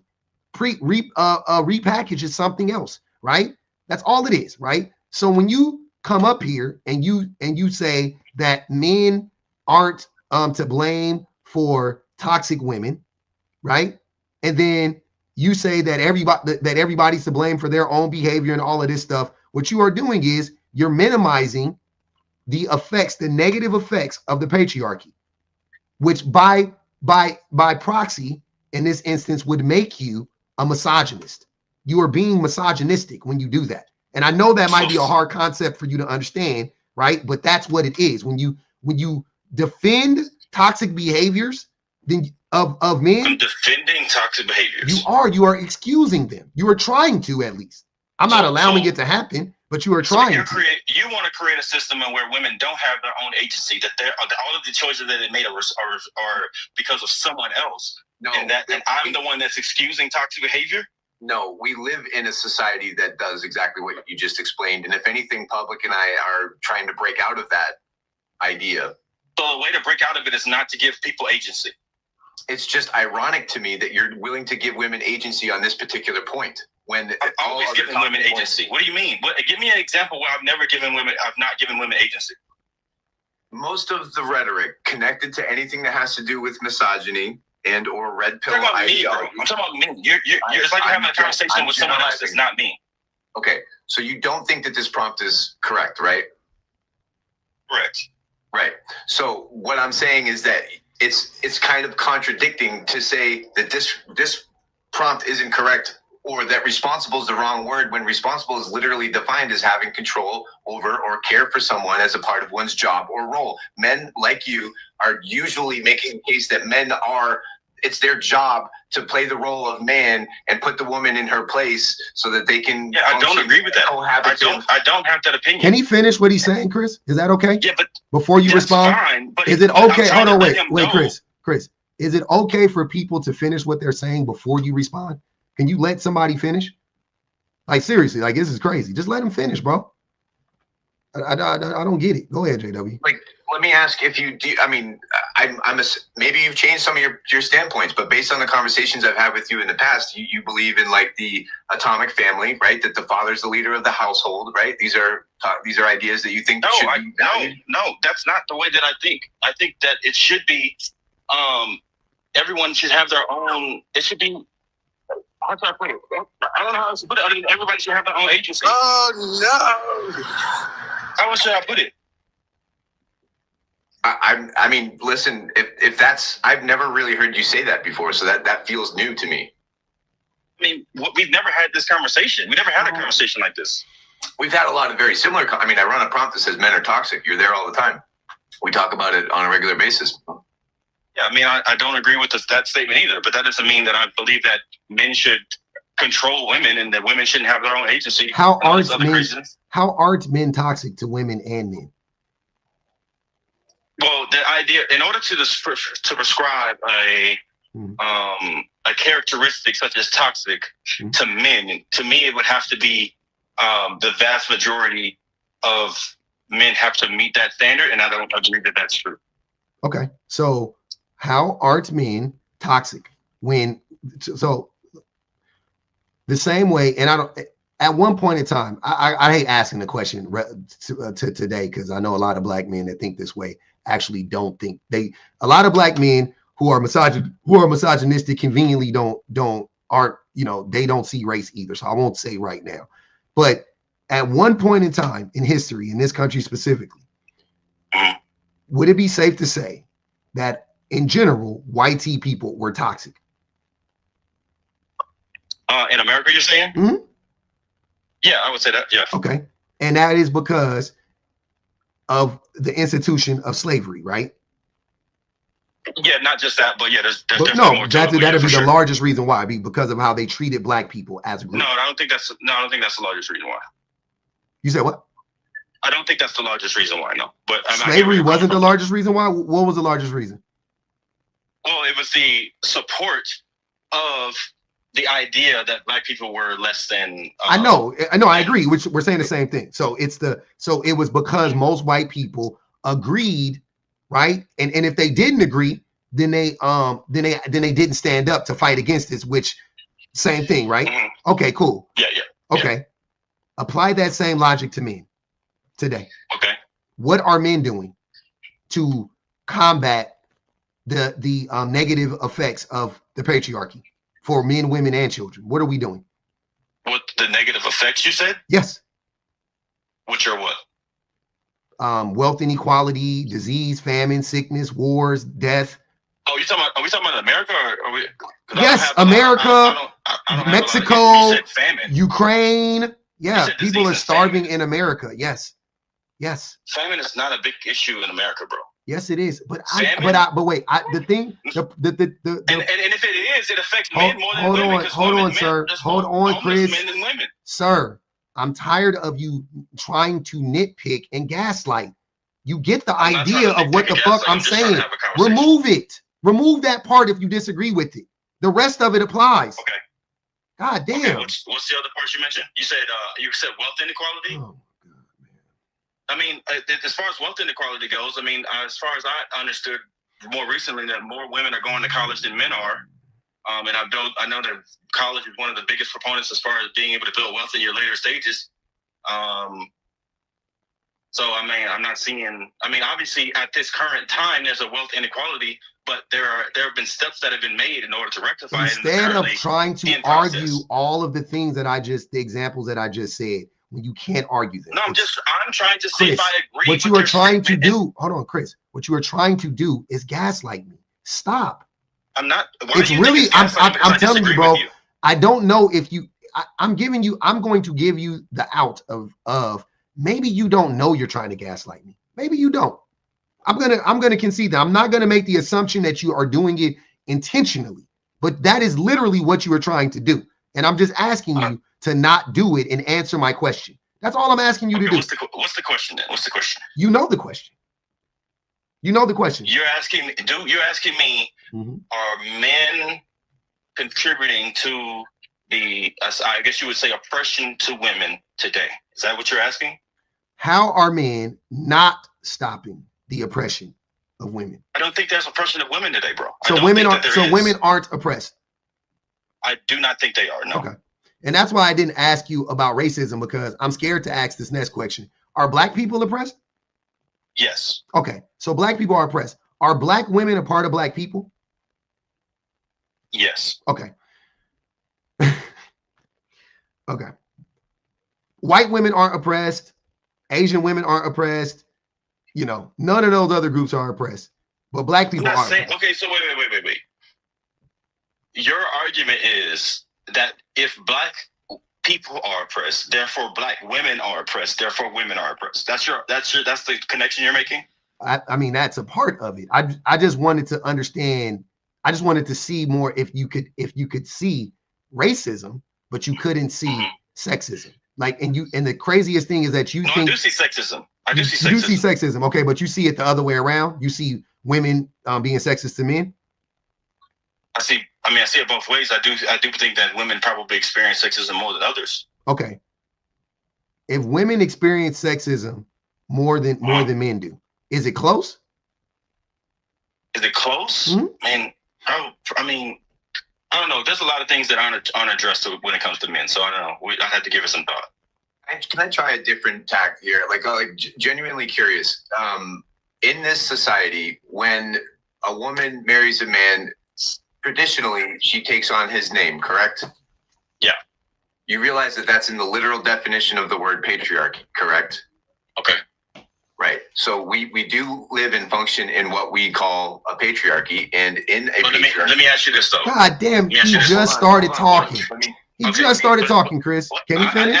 He asked me questions. Why can I ask him questions? Because he's not done. Okay, go ahead. Just let me get to the point, which is right here. So if we do have a society where you're in agreement that the man is the head of the household and that the male lineage is extended, right? That's a patriarchy. So if that's the case, then by literal definition, the word responsible is of a job or person involving important duties, independent decision-making, and control over others. That's why we're saying that men are responsible for toxic women. We live in a society where the man is the center. Okay, so the problem with that argument is that women are not forced to make that decision. Right? If they were legally forced to make that decision to take the husband's name, then I would say, yes, you're right in that. But they are not forced to do so. They have the complete agency to choose not to do that. And they also have the agency to take the woman's name versus the man. And that's been done before. And they also can hyphenate it. There's multiple different options that are available. So they're not legally held to this standard. So therefore, I don't agree with that assertion. So, do you believe in societal pressure, like traditional pressure, like the tradition of how society functions, and that a woman might feel as though she has to take on his name because that's what people do in Western culture and society? Feeling is not a reality, though.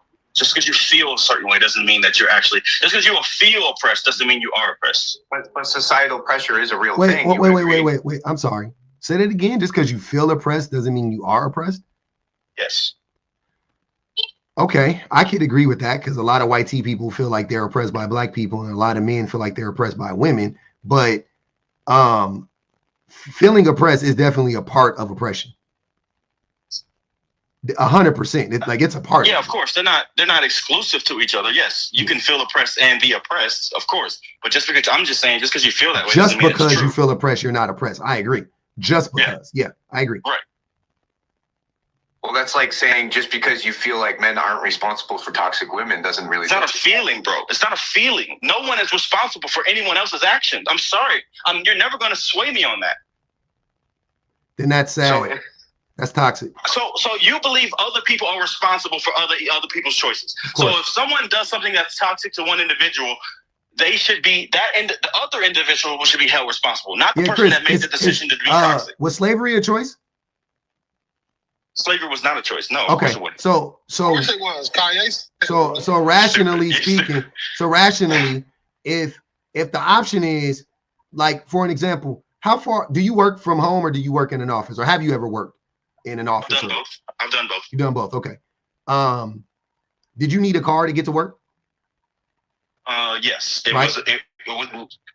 Yes. You needed a car to get to work. Like, useful. You need a car now. You got kids. You need a car for your kids because you got to give them to school. You know what I mean? Like, you need a car, right? Right. Okay. Yeah. Do you really have a choice though? Like, if the choice is either have a car or not, and then the not is I can't do the things I need to do to function in life, is that much of a choice? I get where you're coming from. You can answer the question honestly. In the most literal sense, yes, it's still a choice, but I get where you're coming from. Yeah, so stop saying like you can't make people do. You absolutely can. That's my point. They made you get a car. You literally have to have a car. If you want to function in 2024 in the vast majority of places in this country, you have to have a car. There's no way around it. Okay, give me an example that would equate to when it comes to toxic women. Maybe I'm unaware. I already gave you the example, but you said, you can't blame the parents for that. And I'm like, you absolutely can. No, we're talking about toxic men. I mean, sorry, not necessarily toxic men, just men in general. Mm-hmm. You're saying that toxic women are making choices and they have to make those choices because of the men that they're around? No, I'm saying, go ahead, Jay. It's a reaction, bro. It's a reaction to the way that the men are carrying themselves. That's why when we started. So give me an example. I was trying to ask you. I'm not the one claiming that this isn't the truth here. So that's why I was asking you is what are the criteria for a toxic woman? Like, so if we can understand exactly what a toxic woman is and why she's acting out in that way, then I might be able to understand what your point is. But you didn't have a toxic person is someone that treats others negatively. Is not a necessarily good person to be around because of it's really the way that they treat others. Really, I can't really attribute it to anything else other than just the way that they treat others is bad. So when I think of a toxic man, for example, I'm thinking that they're dominant, territorial, aggressive, egotistical, self-centered, entitled. That's just to name a few. That's what I think of as toxic men. And I would also say that that's just men. That's how men function. And then some men turn that down a little bit in order to cohabitate with people in society. And those are the ones that usually find a sustainable and healthy lifestyle. But when it comes to women, I'm hard pressed. I mean, you've heard my list of examples that people have brought up on my platform as to what. Why can't you attribute those same character traits to women? Because it doesn't happen. It's not as pervasive. It's not as pervasive in women. It's not, Chris. This is not an absolute. There are women. Hold on, wait. There are women who exhibit those characteristics that JW just laid out. There are women who do that, but most women don't. But if you flip it around, most men do exhibit those things. That's why he can attribute it to men, not women. That's all that means. You're not saying that men are responsible for the choices the toxic women make. You're saying that men are responsible for the creation of toxic women. Nigga, I'm sorry. My bad. That was my fault, Chris. I did not mean to react that way. I'm defeated right now. I'm going to, yeah. Let me read some super chats and some things, and then I need a little palate cleanser. I'll get back to it. Joanna, I appreciate you. She said, public, when I admitted on your show that my mom made me fight my bullies, you said she was toxic. My mother too. That was also toxic. My mom shouldn't have done that. Hey, how I reach your super chat? You got to get on YouTube. It's on the YouTube, baby. Yeah, get on. Yeah, okay. I'm on the YouTube. So I'm something, man, for keeping up all that cat. Say sorry to Chris. Hold on, QP. You can also send gifts. No, sir. You can hit the Cash App. There's many ways you can support. Miss Chrissy Baby said QP is toxic, and this is an example of a red flag. He is why women choose to be single, because men like QP. No, and no, sir. Sorry. Miss Chrissy Baby said why men as of late run away from being red pill or support. Or support for who in front of women now. Talking about Trump.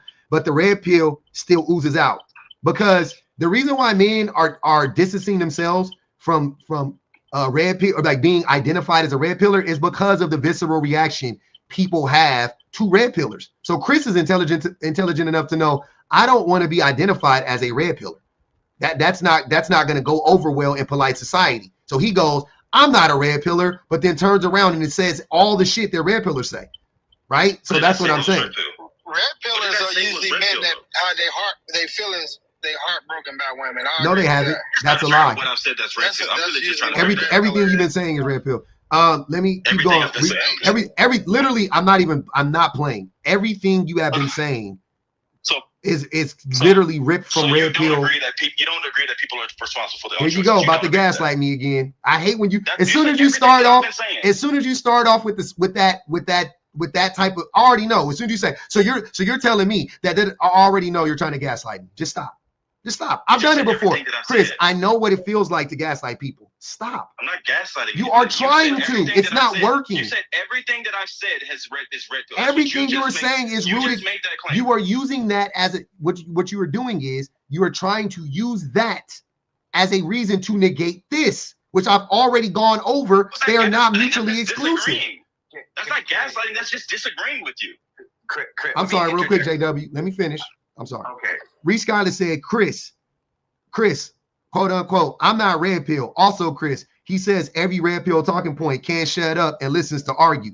Drop Chris. They got 5 on Chris' head. Miss Chrissy Baby said, women, do you think being in a relationship with Chris would be pleasant and healthy with the way he communicates? Y'all can put that in a poll if you want to. I'm okay with that. Go ahead, JW. You can respond. So I have an ongoing list, and I know that some of you have heard this before, but I wanted to share it because I think it might help us understand exactly what toxic women are, assuming that there is such a thing, right? So the list of examples men have given me on the conversation when I say that men are toxic and they join the conversation to say that women are toxic, these are the examples. Women are toxic because they are single. Women are toxic because they say mean things. Women are toxic because they spank children. Women are toxic because Cardi B. Women are, yes, Cardi B. Saying mean things isn't toxic? What do you mean? Hold on. Let's get through this list. Women are toxic. That might be a long list. I just want to try to. It's not that long. I'm almost done. But my point is that this is a vicious fucking stretch. When you're trying to say, I mean, outside of saying mean things, I would pretty much say all of those are dumb. I agree, they're dumb. Let me finish the list. It's almost done. So women are toxic because of abortion. Women are toxic because of jealousy. Women are toxic because they are terrible to work with. Women are toxic because they wear makeup. Women are toxic because they like bad boys. Women are toxic because of democracy. Women are toxic because they take the money. And women are toxic because of paternal fraud. So what we're saying is, based on what you guys say, is that women are toxic for those reasons. We're saying that men are responsible for that. Y'all basically what y'all doing is y'all trying to cover up what y'all really don't like about men. Y'all don't like to y'all Did anybody comprehend anything I just fucking said? Who is you guys though? Go ahead. Hold on, y'all. Wait. Let no sir finish. Go ahead, no sir. I'm listening. Y'all think that a man being logical is toxic? This is crazy, man. This is wild. Y'all think a man standing on business is toxic? But anything that a man do to, oh shit, hello? Yeah. Go ahead, we listen. Anything basically that just because a man got testicles, he toxic for that. Is that the testosterone make men toxic? Be honest. Y'all just hate men, right? Who is y'all? Do y'all not like competition or something? Is that the problem? Hold on, Tori. Hold on, wait. What do you mean, y'all? Who are you talking about? You think I hate men? You. Why do you said men toxic just for existing. You know what? That Who said includes that? you, Pub. That includes you. You must be toxic then. How about that? JW too. Yeah, JW is toxic as well. Man, I am 100% toxic. My pronouns are he, him. I'm sorry if you were confused, but absolutely. So you're toxic because you're a man. You are toxic because you're a man. You know why? Because men have a proclivity to be dominant, territorial, egotistical, self-centered. That doesn't mean that you have to be. You can just not be those things, though. Dude, you can just not be those things. You are projecting. That's a woman trait. Everything you named is women's trait. Mm-hmm. Like JW, you could just not be those things though. Like you're saying, you're attributing all of these characteristics that men predominantly hold in your view, but you could just not be those things. Chris, no, that's not the point. That's not the point, though, QP. That's not the QP. That's not the point. That's not the point. The point that I'm making. The point that I'm making is JW is saying that these are the characteristics that men hold predominantly, and I'm saying, and he's saying, regardless of whether he holds those traits or not, he's toxic regardless, just because he's a man. He's not saying that if I didn't hold those traits, then I wouldn't be toxic. That's not what he's saying. Even if I didn't, he's saying because he's a man, he has those traits. Therefore, he's toxic. Okay, no. So he didn't say it. Hold on, y'all. Hold on. That's a question. Hold on. No.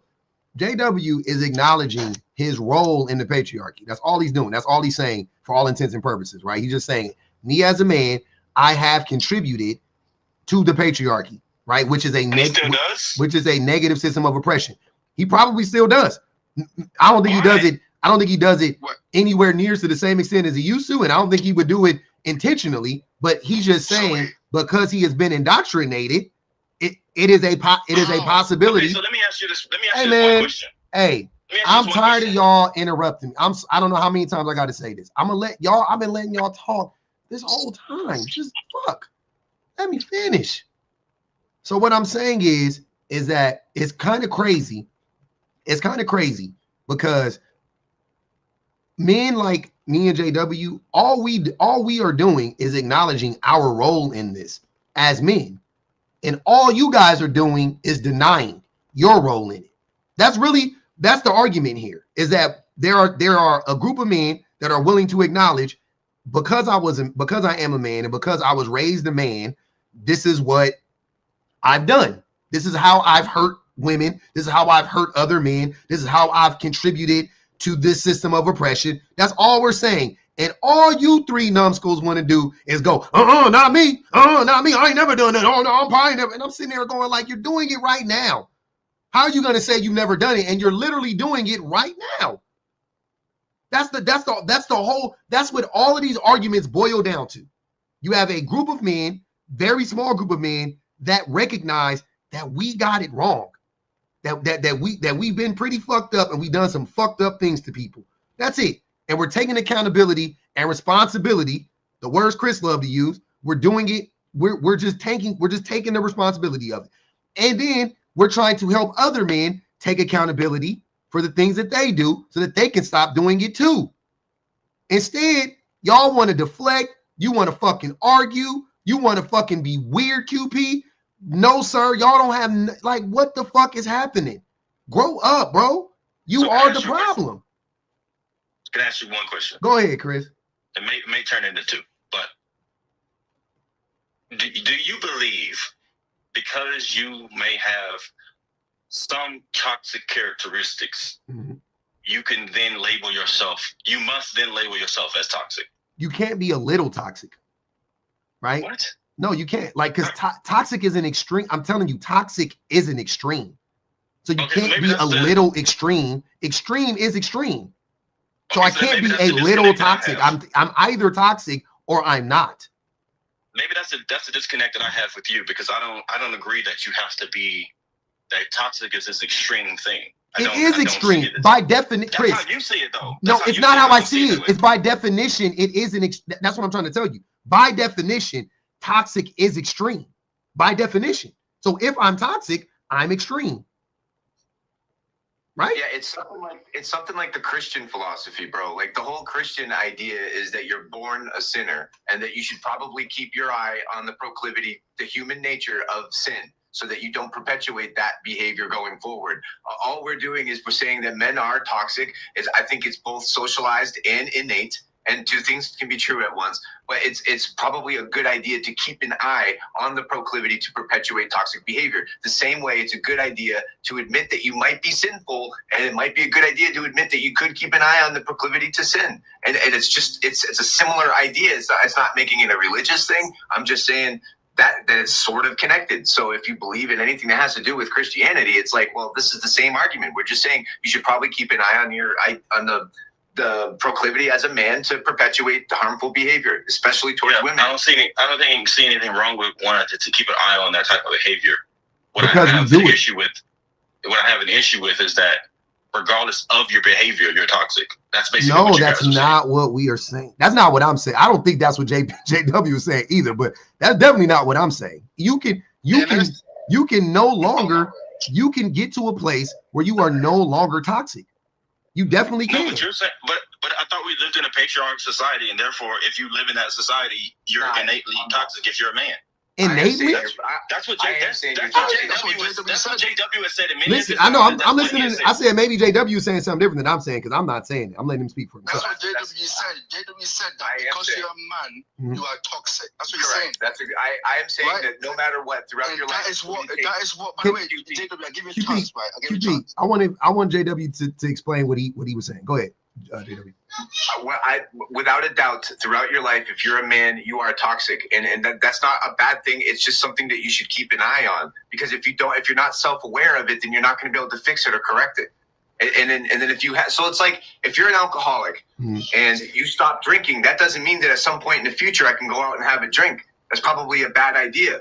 Right. So it's like, so if I admit that I'm alcoholic, then I can remind myself that there's a probably good chance that if I go out and drink, that I'm going to ruin my life. It's kind of the same idea there. It's like I should just keep it in mind. That yeah, but JW, you're saying you're born an alcoholic. Regardless of your... Some people can be. Some people can be. That's not the point that I'm making, though. That's not the point that I'm making. He's saying all of them are born that way. Right. Because regardless of your decision to extensively drink, whether you never extensively drink or not, you're an alcoholic. Well, first of all, JW is actually toxic, and he's very manipulative, and he's good at it. I gotta give him that, and I will say this. I will say that. How? I will say this. How is he toxic and manipulative? Can I finish my quick thought? I will say this, that under this system in America, black men have been under a matriarchy for the last 70 years. That's fine. We really don't know much about patriarchy. No, sir. Can I ask you a question? Yes, sir. Why did black men sell smugs in the 80s? I didn't sell smugs. I didn't ask you, why did you sell smugs? Fuck. Why did black men decide to sell smugs in the 80s? It was based on economics. Okay, so because and what do you mean by that? Based on the economics? Because we were deprived of. Well, the jobs weren't there. A lot of dudes. I'm gonna be honest. You catch a felony in the 80s, it was a wrap for you. Okay, so you're getting a job nowhere. Yeah. So you're saying that there was so much economic despair in the 80s that it compelled men to go out and sell smugs, right? Yeah, I would say that, but also it was a lot of prostitution too. I'm not, sir. I'm not. Can I not say we that? We got it. I'm asking you though, why? And even if you want to say prostitute, it doesn't matter.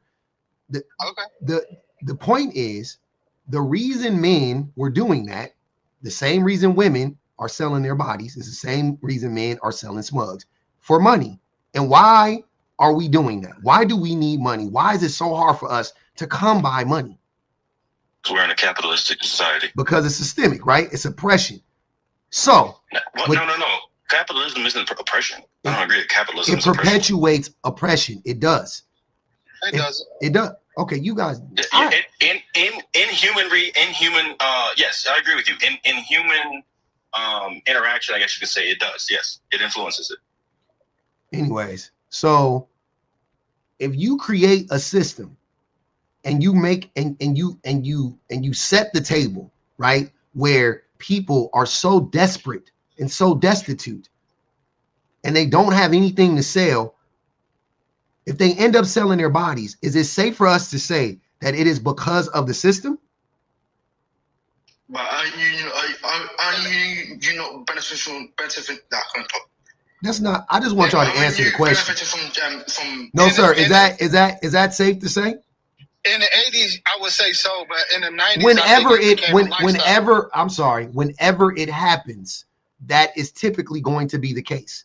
That's all I'm saying. I'm not saying it's always the case. I'm saying that the amount of people who do it, based on the amount of people who do it, it would obviously be due to the system, right? It is a systemic problem, right? Yeah. Shout out to the passport bros. Okay. Now, let's follow that same logic with all the things we've been talking about, right? If the system that is the patriarchy is oppressive in nature, and because of that system, women react in whatever way they react, is it safe to say that they are doing that because of the patriarchy? It's a number of men. It's not all men. I didn't say all, QP. I just said the system. And stop trying to argue and listen to what I'm saying. Is it safe to say at that point that the system is the thing that is driving the women to react this way? No, I would say no. And this in real time shows you how cognitive dissonance fucks up conversations. It in real time. We don't agree with you? Because you don't. Toxic. Because you don't. No, it's not because you don't agree with me. It's because you don't agree with yourself. No, sir. It's not me. You don't agree with yourself. You don't agree with yourself. You just agreed in one breath. Hold on, wait, y'all. You just agreed that when people go out and they take penitentiary chances to survive, that majority of the time we can attribute that to the system. But then when I said that when women do things that we consider to be toxic, that we cannot in any way, shape, or form blame the system of the patriarchy. We can't blame that system. We have to say, no, that is just based on the individual woman themselves. You can. Okay, well, shit, we ain't got nothing to do with that system. That's not our system. It's not us. It's like it's not us. My hands is up. That ain't our system. Talk to JW. White men didn't invent the patriarchy, no, sir. Black men did. What? Yeah. What? Y'all be so y'all. I really need for y'all to go. You mean not in America? You mean just in general? Yes, the patriarchy. Okay, I think we're thinking about America. Yeah, okay, America is just one country. The patriarchy exists. The patriarchy exists in America. It exists in Europe. It exists in China. No, I agree. Yeah, and the first place it existed was on the continent of Africa. No, I get you. I thought, yeah. Yeah. When I made that exclamation, it was because I thought you were talking about we invented it in America. Or we created it. No, we didn't create it in America. We perpetuated in America. We didn't invent it, but we perpetuated, without a doubt. You want proof of it? Look no further than rap music.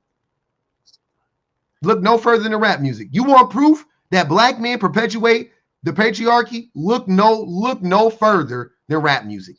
The dehumanization of women is a corner. Oh no, sir. Please shut up, sir. I'm dead serious. You don't know what the fuck you're talking about. The dehumanization of women is a pillar of hip hop. It shouldn't be. I know the pillars of hip hop, and I'm telling you that it is an unspoken pillar of hip hop to dehumanize women.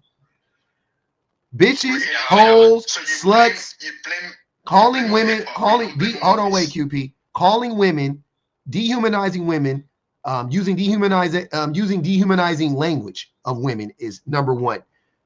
Talking about heinous acts against women and normalizing them, number two, right? Like when Biggie said he like it young, fresh, and clean with no hair in between. You know what I mean? I'm dead wrong. Y'all go listen to Dead Wrong. He was talking about.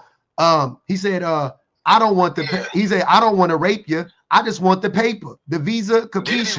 I'm out like the vapors. Right? Diddy wrote that verse. Shut up. No, sir. It's not the time to joke. He did. He didn't. I'm not joking. Diddy wrote that. Diddy didn't write that verse. Stop. You don't know what you're talking about. And it doesn't matter who wrote it. A man rapped it. And men sang it. When Eminem was making all those songs talking about unaliving the mother of his child, when he was talking about putting her in the trunk, yeah. When Eminem, how about Nicki Minaj? What about Nicki Minaj, sir? How about her then? How about her? So you're blaming men, right? How about the women that perpetuate all those things that you're saying right now? They are doing it. They would be. See, watch how it's gonna connect. I'm gonna help you out. If Nicki Minaj is doing it, it is because it benefits her. It is because of the system. Yeah, you can blame her. You can hold her accountable. To Chris's point, you can say, hey, Nicki Minaj, you shouldn't be doing that. You can say that. I see what you're saying there. But the reason she's doing it is because of the patriarchy. The reason why she calls women bitches, the reason why she says the things she says about is because of she's just a fucking product of the patriarchy. Do you mean the record industry? I do agree with you. Because Nicki Minaj can go, and I don't know why she fell into that lane. So I agree with you. Because of you, I'm telling you why. Because it benefits her. Because you get money. The same reason, the same reason black men go around talking about unaliving other black men. Because of the patriarchy. No, I can't actually argue with you on that one. Because of racism and capitalism and the patriarchy. Black men run around making music talking about unaliving other black men. Nah, I don't agree with that. Oh my God, you mother. It's part of the culture now. It's been cultural now. Can I go so I can drop? I just want to say something. I gotta drop. Go ahead. Go ahead. Like besides JW, I wanted to say it's kind of weird that No Sir is calling out toxic behavior when QP literally everything on women on how men act, but you did not mention not one thing that deranged men have said as being toxic. Is you over here talking to JW saying that what he's saying is toxic. It is kind of funny how you basically thought that because there's single mothers that's raising children, that's a matriarchy. It's not a matriarchy, because if it was a matriarchy, all the stuff that y'all doing in the community, including selling smugs and poison to your own community, would not have happened.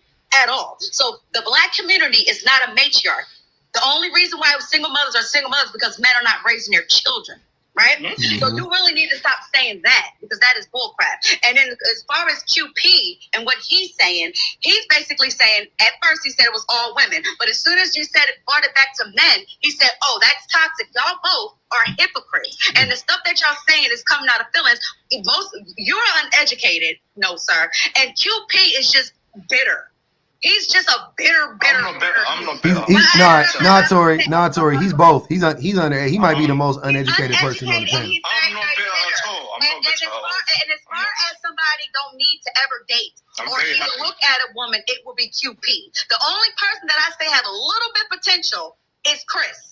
Well, JW good. But y'all two are uneducated. Y'all two are bitter. And y'all both are very, very detriment to women. So I really... Not Tori triangulating y'all against one another. I'm just saying. Y'all two don't need to be with women at all because you're uneducated and you're misogynistic as hell. And both of y'all are bitter. So neither one of y'all don't need to be with any woman or even destroy a woman's life because y'all two...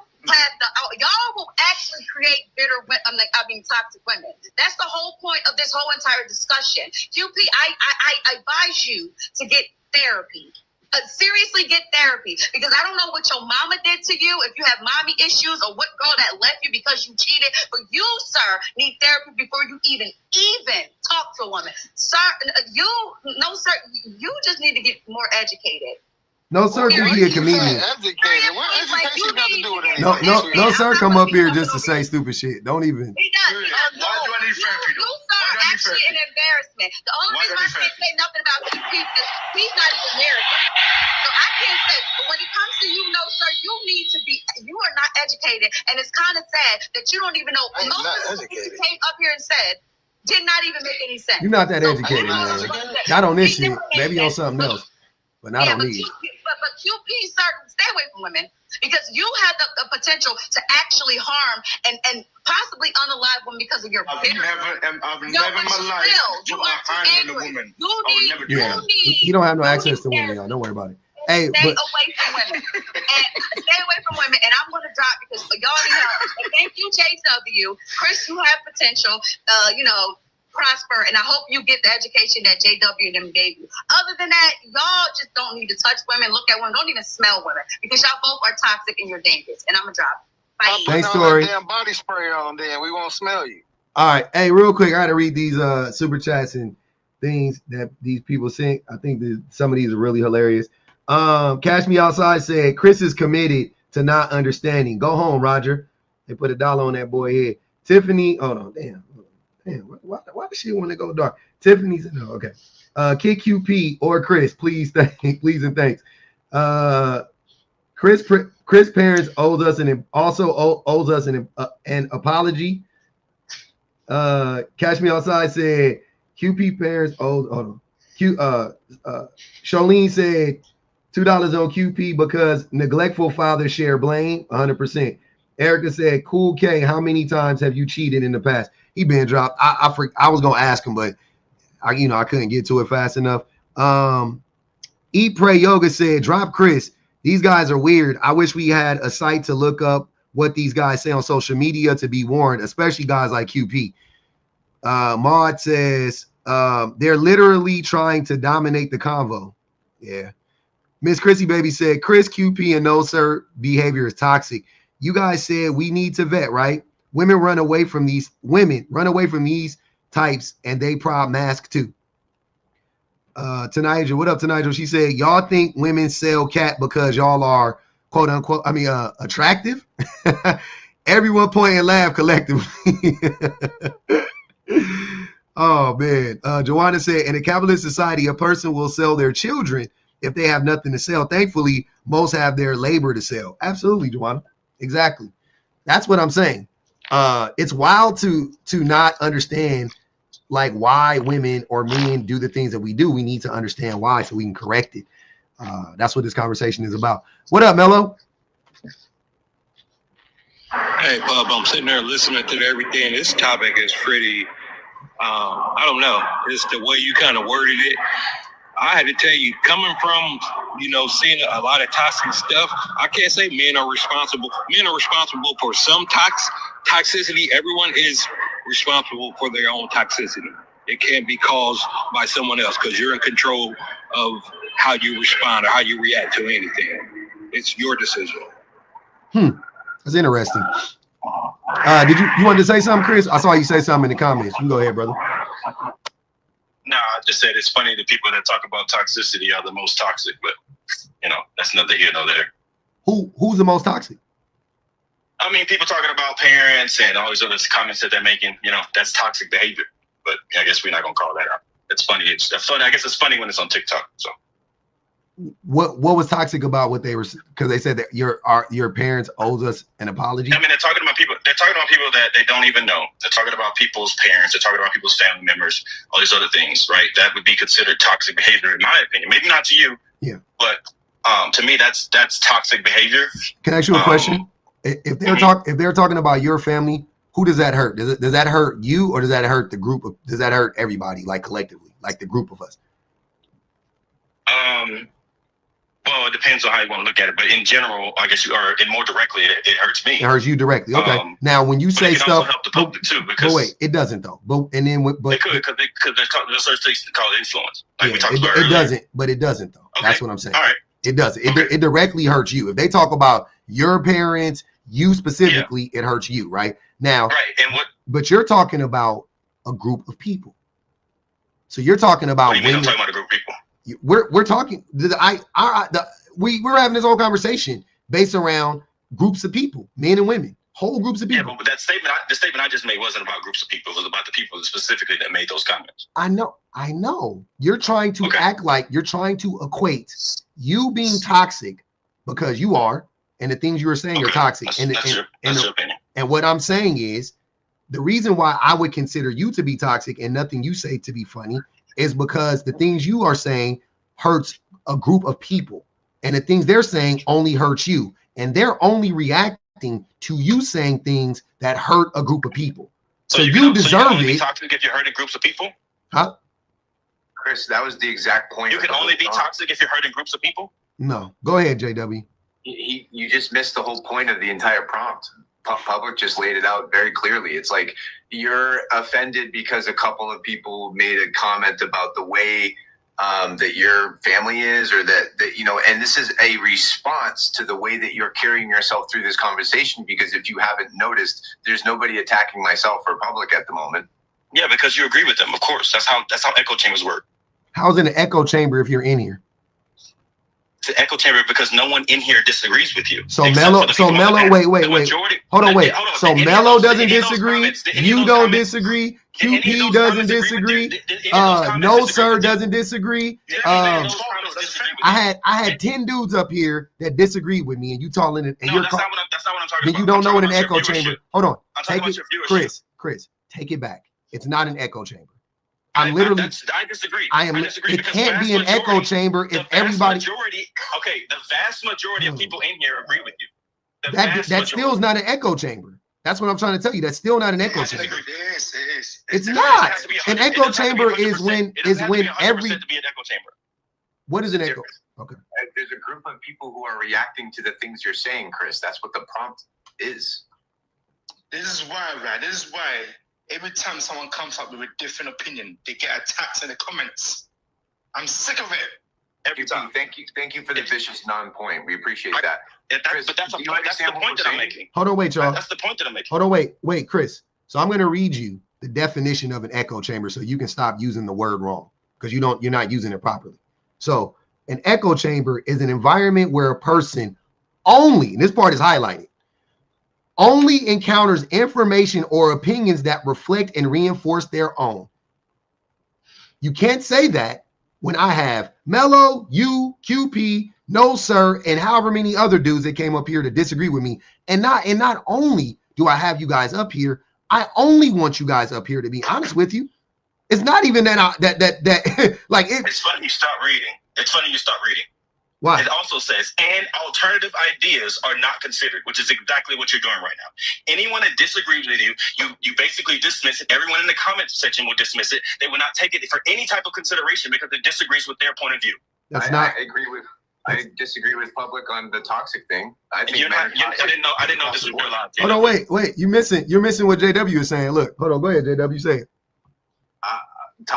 Public and I disagree on that men are toxic empirically. I think men are toxic no matter what they do, and that they should keep an eye on it. And public, that's the one thing, the one slight little. That is a major thing. Minutia of the whole minutia of a point that you want to. That is not. Hold on. That you want to bring up, you guys just agree with. Chris, hold on, brother. The one minute thing that you agree with as some type of. I just want to say. Point. I just want to say something. That is a huge point, by the way. Not a little point. It's huge. Huge, okay, gigantic. Okay. Right? It's a pretty big difference. We've disagreed before. I mean, that there's no problem when I have no problem disagreeing. Chris, you know I have no problem disagreeing with you. You're one of my favorite ops, bro. I love you. Yeah, I have no problem with you, JW, because you actually are able to listen to other ideas and not dismiss them just because they disagree with you. I agree with that. However, this live and this community here does not hold that standard. They are not capable of listening to ideas and actually taking ideas and listening to them and actually giving some credence to some of what they're saying. They just automatically will dismiss it as misogyny or patriarchy or some type of label that they have to red pill. They have to label it so they can dismiss it immediately. That's the first thing that he did was start calling me red pill so he could dismiss everything that I say.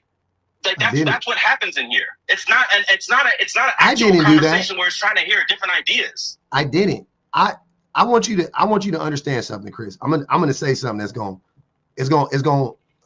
kind of agree with what you're saying. I am not here to learn from Chris because I don't think you have much that you can teach me in this, and something else maybe, right? When it comes to these topics and these discussions, you have never, ever taught me anything. You've never said anything that I already didn't know before, literally, right? So I'm not here to listen to Chris and learn. I'm here in hopes that Chris listens and learns and grows. I'm here for you. You're not here for me, brother. That's what I'm trying to tell you. You think this is an even exchange of ideas. It's not.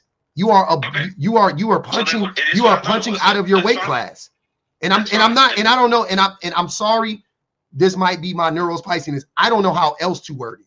I may be able to word it nicely or whatever, but like John Henry Clark said, I don't debate. This is not a debate. There's no need for us to debate, right? Because there's not an even exchange of ideas. It's not like you are just as educated in this as I am, and that's not what's going on. You are undereducated. You have even admitted several times in here, well, I've never thought about that. I haven't even thought about that. And these are like major, hold on, Chris. And these are like that you are having, JW even clocked it, that you are even having a discussion the way that you are without thinking about certain things shows that you are not we're not having the same conversation. We're not on the same level. I've given enough thought to know that everyone is responsible for their own actions. That's what I came up here to say. That's what I came up here to say. But you haven't though, Chris. You haven't given it any thought. I know for a fact every single adult that has its own agency. That's obviously not every single adult has their own agency. What about people in prison? That's why I said that have their own. That's why I clarified that has their own agency. What? I clarified it. Every single adult that has their own agency. That's what? That's finish the statement. They are responsible for the choices that they make. Even people who don't have their own agency are responsible for the choices they make. Not necessarily. I don't agree with that. You are. I disagree with that. I don't think you can't disagree with it. It is a fucking fact. You disagree with so many facts, and that's the problem. You think that you can disagree with the. Chris, it's not about holding people to anything, sir. It's not. I'll give you an example. If a person is in prison and all they can eat is prison food, do they have much of a choice? No, they don't have their own agency though. They don't. But wait. But their body doesn't know the difference either. Their body doesn't go, oh, you're in prison, I'm not going to develop cancer. Oh, you're in prison, I'm not going to develop heart disease. So you suffer. Those aren't choices. Developing heart disease is not a choice. You missed the fucking point. That's not what I was saying. I'm talking about people making choices. That's the only point that I'm making. You said that. You said this is why I know you just be talking. You just said that everybody who has their own agency is responsible for their own choices, and then I said not people in prison, right? Or I was saying, I was saying everybody doesn't have their own agency, and then you said, yeah, well, that's what I'm saying. No, that's not what you said. That was what I was saying. Chris, please stop. Okay, then that's not what I disagree with. If that's what you said, then I agree with that. But I thought you said even people that don't have their own agency are still responsible. That's what I'm saying. They are, sir. I'm trying to tell you, they are still responsible because their body is going to react. That's what I'm trying to tell you. It doesn't matter. The body doesn't know. The body doesn't give a fuck that you're in prison. The body don't care. The choices you made, quote unquote, to land you in prison would be you making that choice. So no matter how you slice it, it doesn't fucking matter. Based on what I'm saying is that society has a way of making people do things that they wouldn't otherwise do.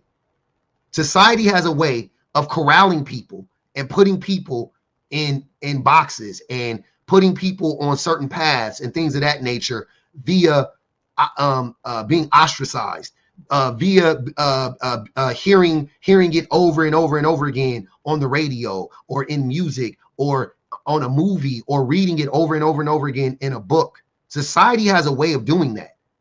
And you remove a person's ability to vet, because people love talking about vetting. You remove the same way men remove women's ability to vet when they lie to women. This the same way society removes our ability to vet when they indoctrinate us. It's the same thing. You don't have agency over that shit. When you go to school, they make you read. They make you have to pass this test. You can't tell them, I don't agree that Columbus founded America. They're going to go, okay, cool. You still better know this fucking material or you're going to fail this test. And if you fail this test, you won't pass this class. If you don't pass this class, there's consequences.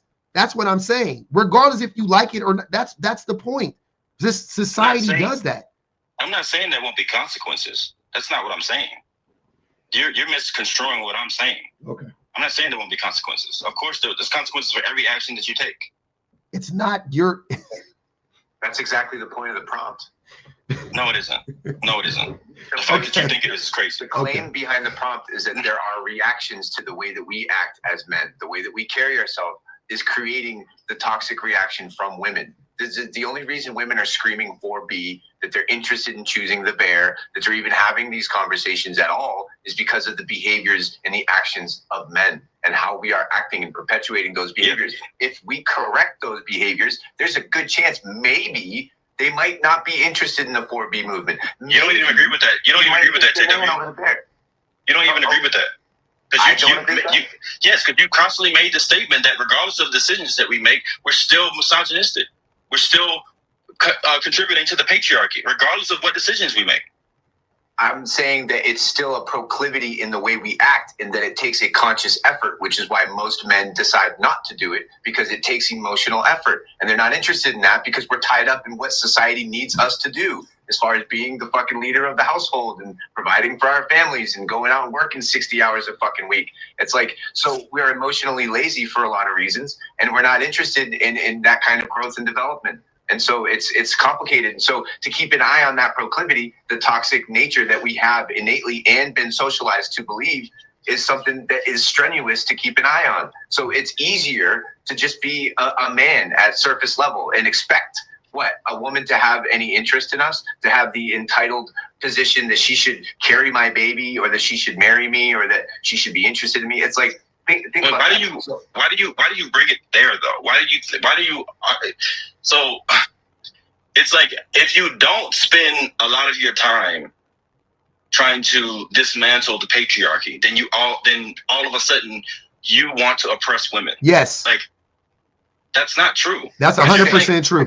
No. Not only is it, that's the wait. I want you to understand this like feel me on this one. Yes, if you are not actively participating in tearing down the patriarchy, then you are for the patriarchy. Period. No, that's not what I said. That's not the statement I made. That's what statement? What statement? Make the statement again. Okay, the statement that I made is that what it seemed like JW was saying was that if you are not actively taking out time to try to dismantle the patriarchy, that you want to oppress women. Yes, you That's do. Not true. Sir, do you not Sir, I'm sorry.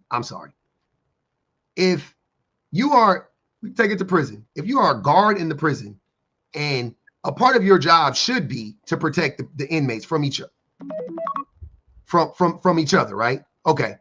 Let's say there is a certain inmate in there that another inmate wants to attack. If you allow the attack to happen, if you allowed it to happen, would it be safe to assume that you, at the very least, didn't give a fuck if it happened? Which would mean that's the body. That's the which would hold on. I'm going to take the thought one step further. Does that not then prove that you actually don't care about the inmate? No, not caring. You can say you don't care. You can say you don't care, but that doesn't mean that you want it to happen. If you don't care, okay. That's not the same thing. I'm sorry, it's not the same thing. I'm trying to help you understand that if you don't allow, what is the difference between I don't want something to happen, but I'll allow it to happen, or I don't want something. You act like, wait. You act like we have full control over this. We don't have full control over this. It's not like I can just wake up tomorrow. I do not have full. We do have full control over it. We do. I'm talking about as an individual. As an individual, you have full control. Now, you're gonna love this because this is your agency, right?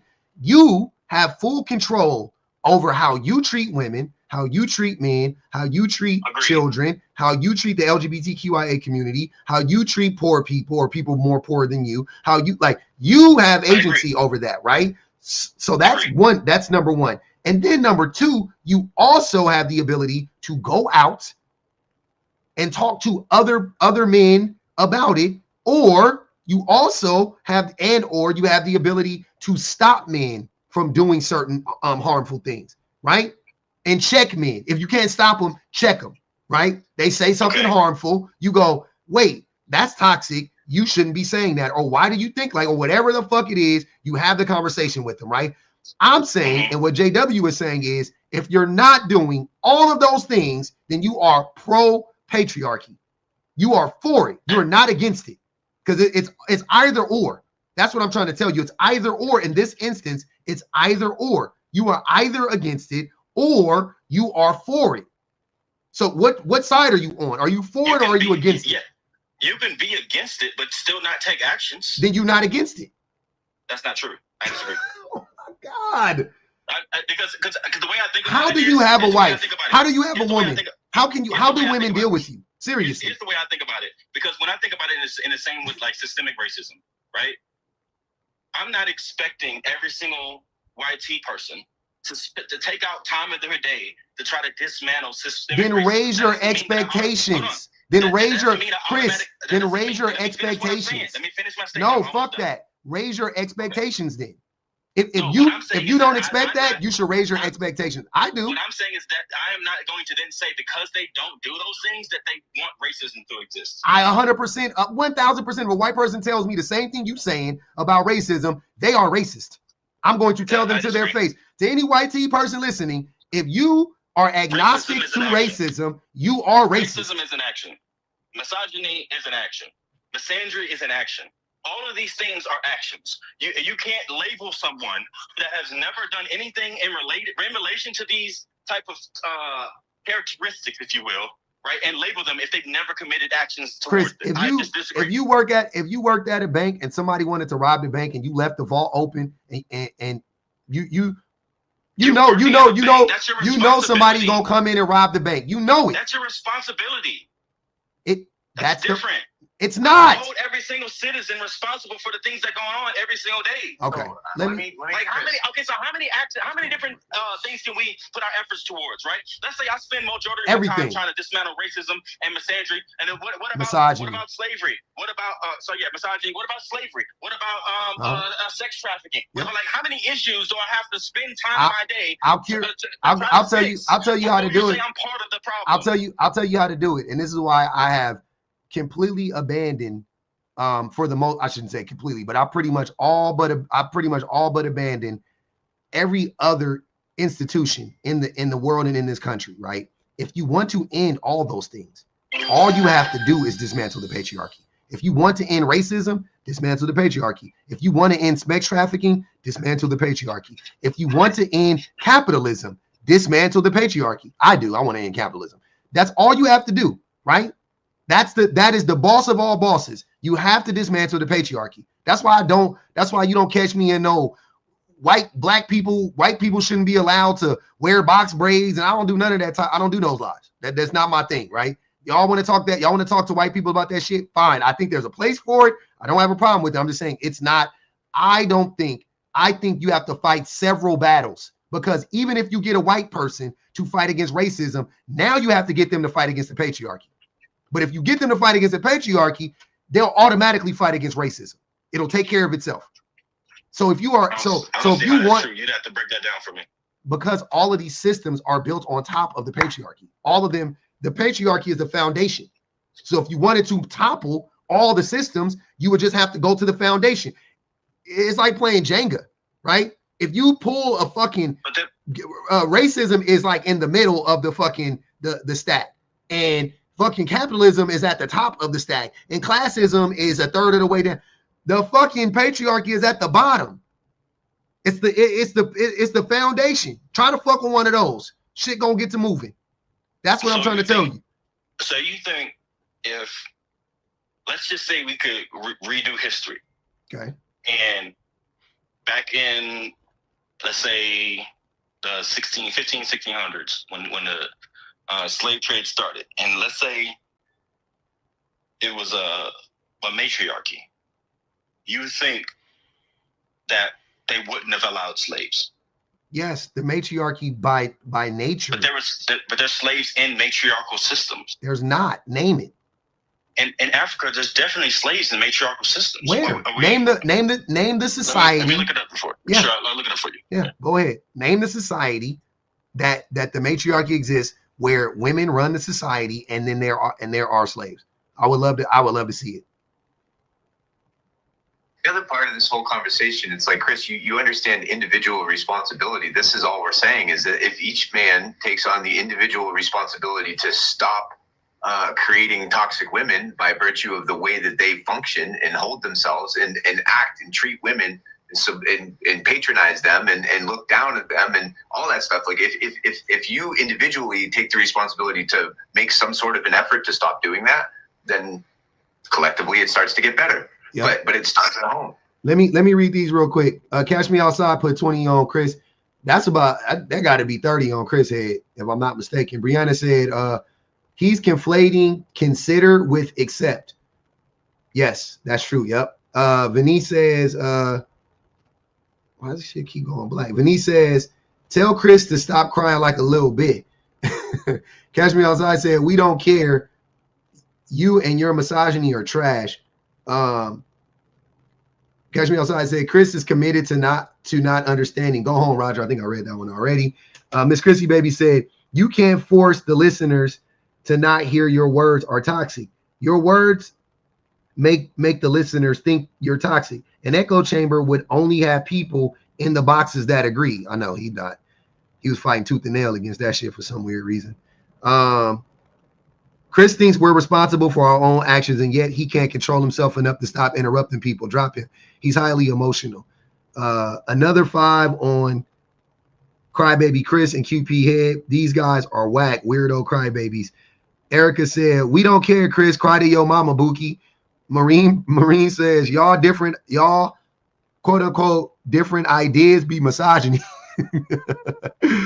Oh man, BW said, to help get rid of Mr. Dunning-Kruger. The Dunning-Kruger effect is definitely here. Miss Chrissy Baby said, does Chris think the community is messed up because single moms? I'll let him answer that after I'm done reading these. Alexis says, Chris's individualism is why he can't conceptualize group responsibility. He doesn't understand how neutrality can have the same impact as consent. Damn, hold on. Let's read that one again. I do understand it, actually. I ain't saying you didn't understand. You talking about her? I'm gonna read it again because I like that shit. Chris's individualism is why he can't conceptualize group responsibility. He doesn't understand how neutrality can have the same impact as consent. Damn, I like that. Teresa said, Chris is a business major. He'll never grasp this. It's not a business major. Edelwine said, faith without action is dead. Dr. King said that the greatest enemy to blacks. Wow, hold on. Damn, they kicking y'all. Hey, they bringing out the big. Hey, shout out to the super chatters. Y'all, hey, they bringing out the big guns. Hold on. Faith without action is dead. Dr. King said that the greatest enemy to blacks was the apathy of the white liberal. Damn, hold on. Faith without action is dead. Dr. King said that the greatest enemy to blacks was the apathy of the white liberal. He is being deliberately obtuse. Kick this dude. 10 on his head. God damn, that's coming from a man too. Jesus Christ. We're going to put 40 on that boy head. They said, Chris, Nia said, Chris, you are weak and conquered. Hey, when I tell you them super chats them motherfuckers was coming alive. So the problem with that is again, I am not stating that lack of action does not contribute to the problem. I'm saying that the lack of action does not then state that the individual wants the problem to exist. They may be uninformed that the idea that that if their lack of action may be contributing to the problem, right? If they were to learn that, or if they were or were aware of that, right, then they may change their actions. But the idea that immediately if someone is not attributing to the fixing of whatever systemic issues that you want to bring up, that they're somehow wanting those things to exist is not true. Yeah, but you're aware of these things. We did it, Joe. Sorry, JW. They finally got to the promised land, man. Hey, Chris, come back anytime, brother. You know I love the rigorous debates we have. Hey, JW, you know what I was gonna say? You know what I think?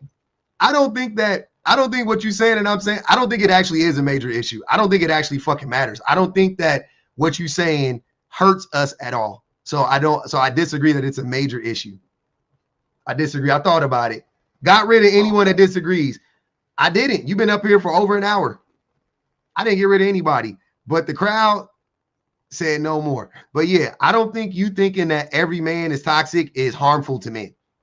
So I don't think it's a problem. No, I think, honest to God, I feel like if we're just aware and can accept that we have that kind of built-in and socialized proclivity, that's a good thing.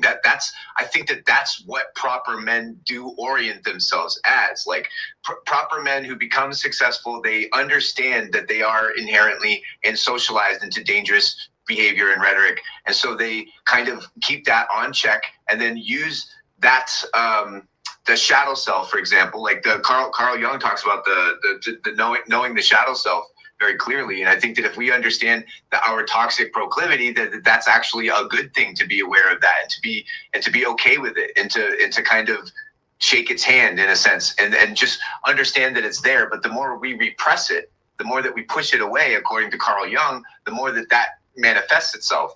And so when you have someone like Chris, who, to his credit, is making the effort to have these conversations, it's just that you're already informed on these topics. We've gone around in circles quite a bit, and you're fighting tooth and nail. And I'm pretty sure he's a conservative thinker. I sympathize for conservative thinkers. I am a conservative person. I did not vote for Donald Trump, just to make that clear. But conservative literally means adverse to change. It's somebody who's trying to understand, but by virtue of even arguing. Let me say this, Chris, try steel manning the argument. Try taking up the position from a different perspective and try to, because that's critical thinking at its finest. So maybe try that and see how that goes for you. And I mean, give it a shot. I don't know what else to say. Bet. Hopefully he listens, but I don't think he will. Yeah. But hey, man, I appreciate you coming up, J-Dub. Hey, y'all make sure y'all follow J-Dub if you ain't doing it already. Y'all can follow everybody that was up on the panel, man. I love everybody that came up here. Haters come back tomorrow. Y'all know what it is, man. We got to over 300,000 likes, man. We got 42 super chats. I love it. Shout out to everybody that hit the Cash App too.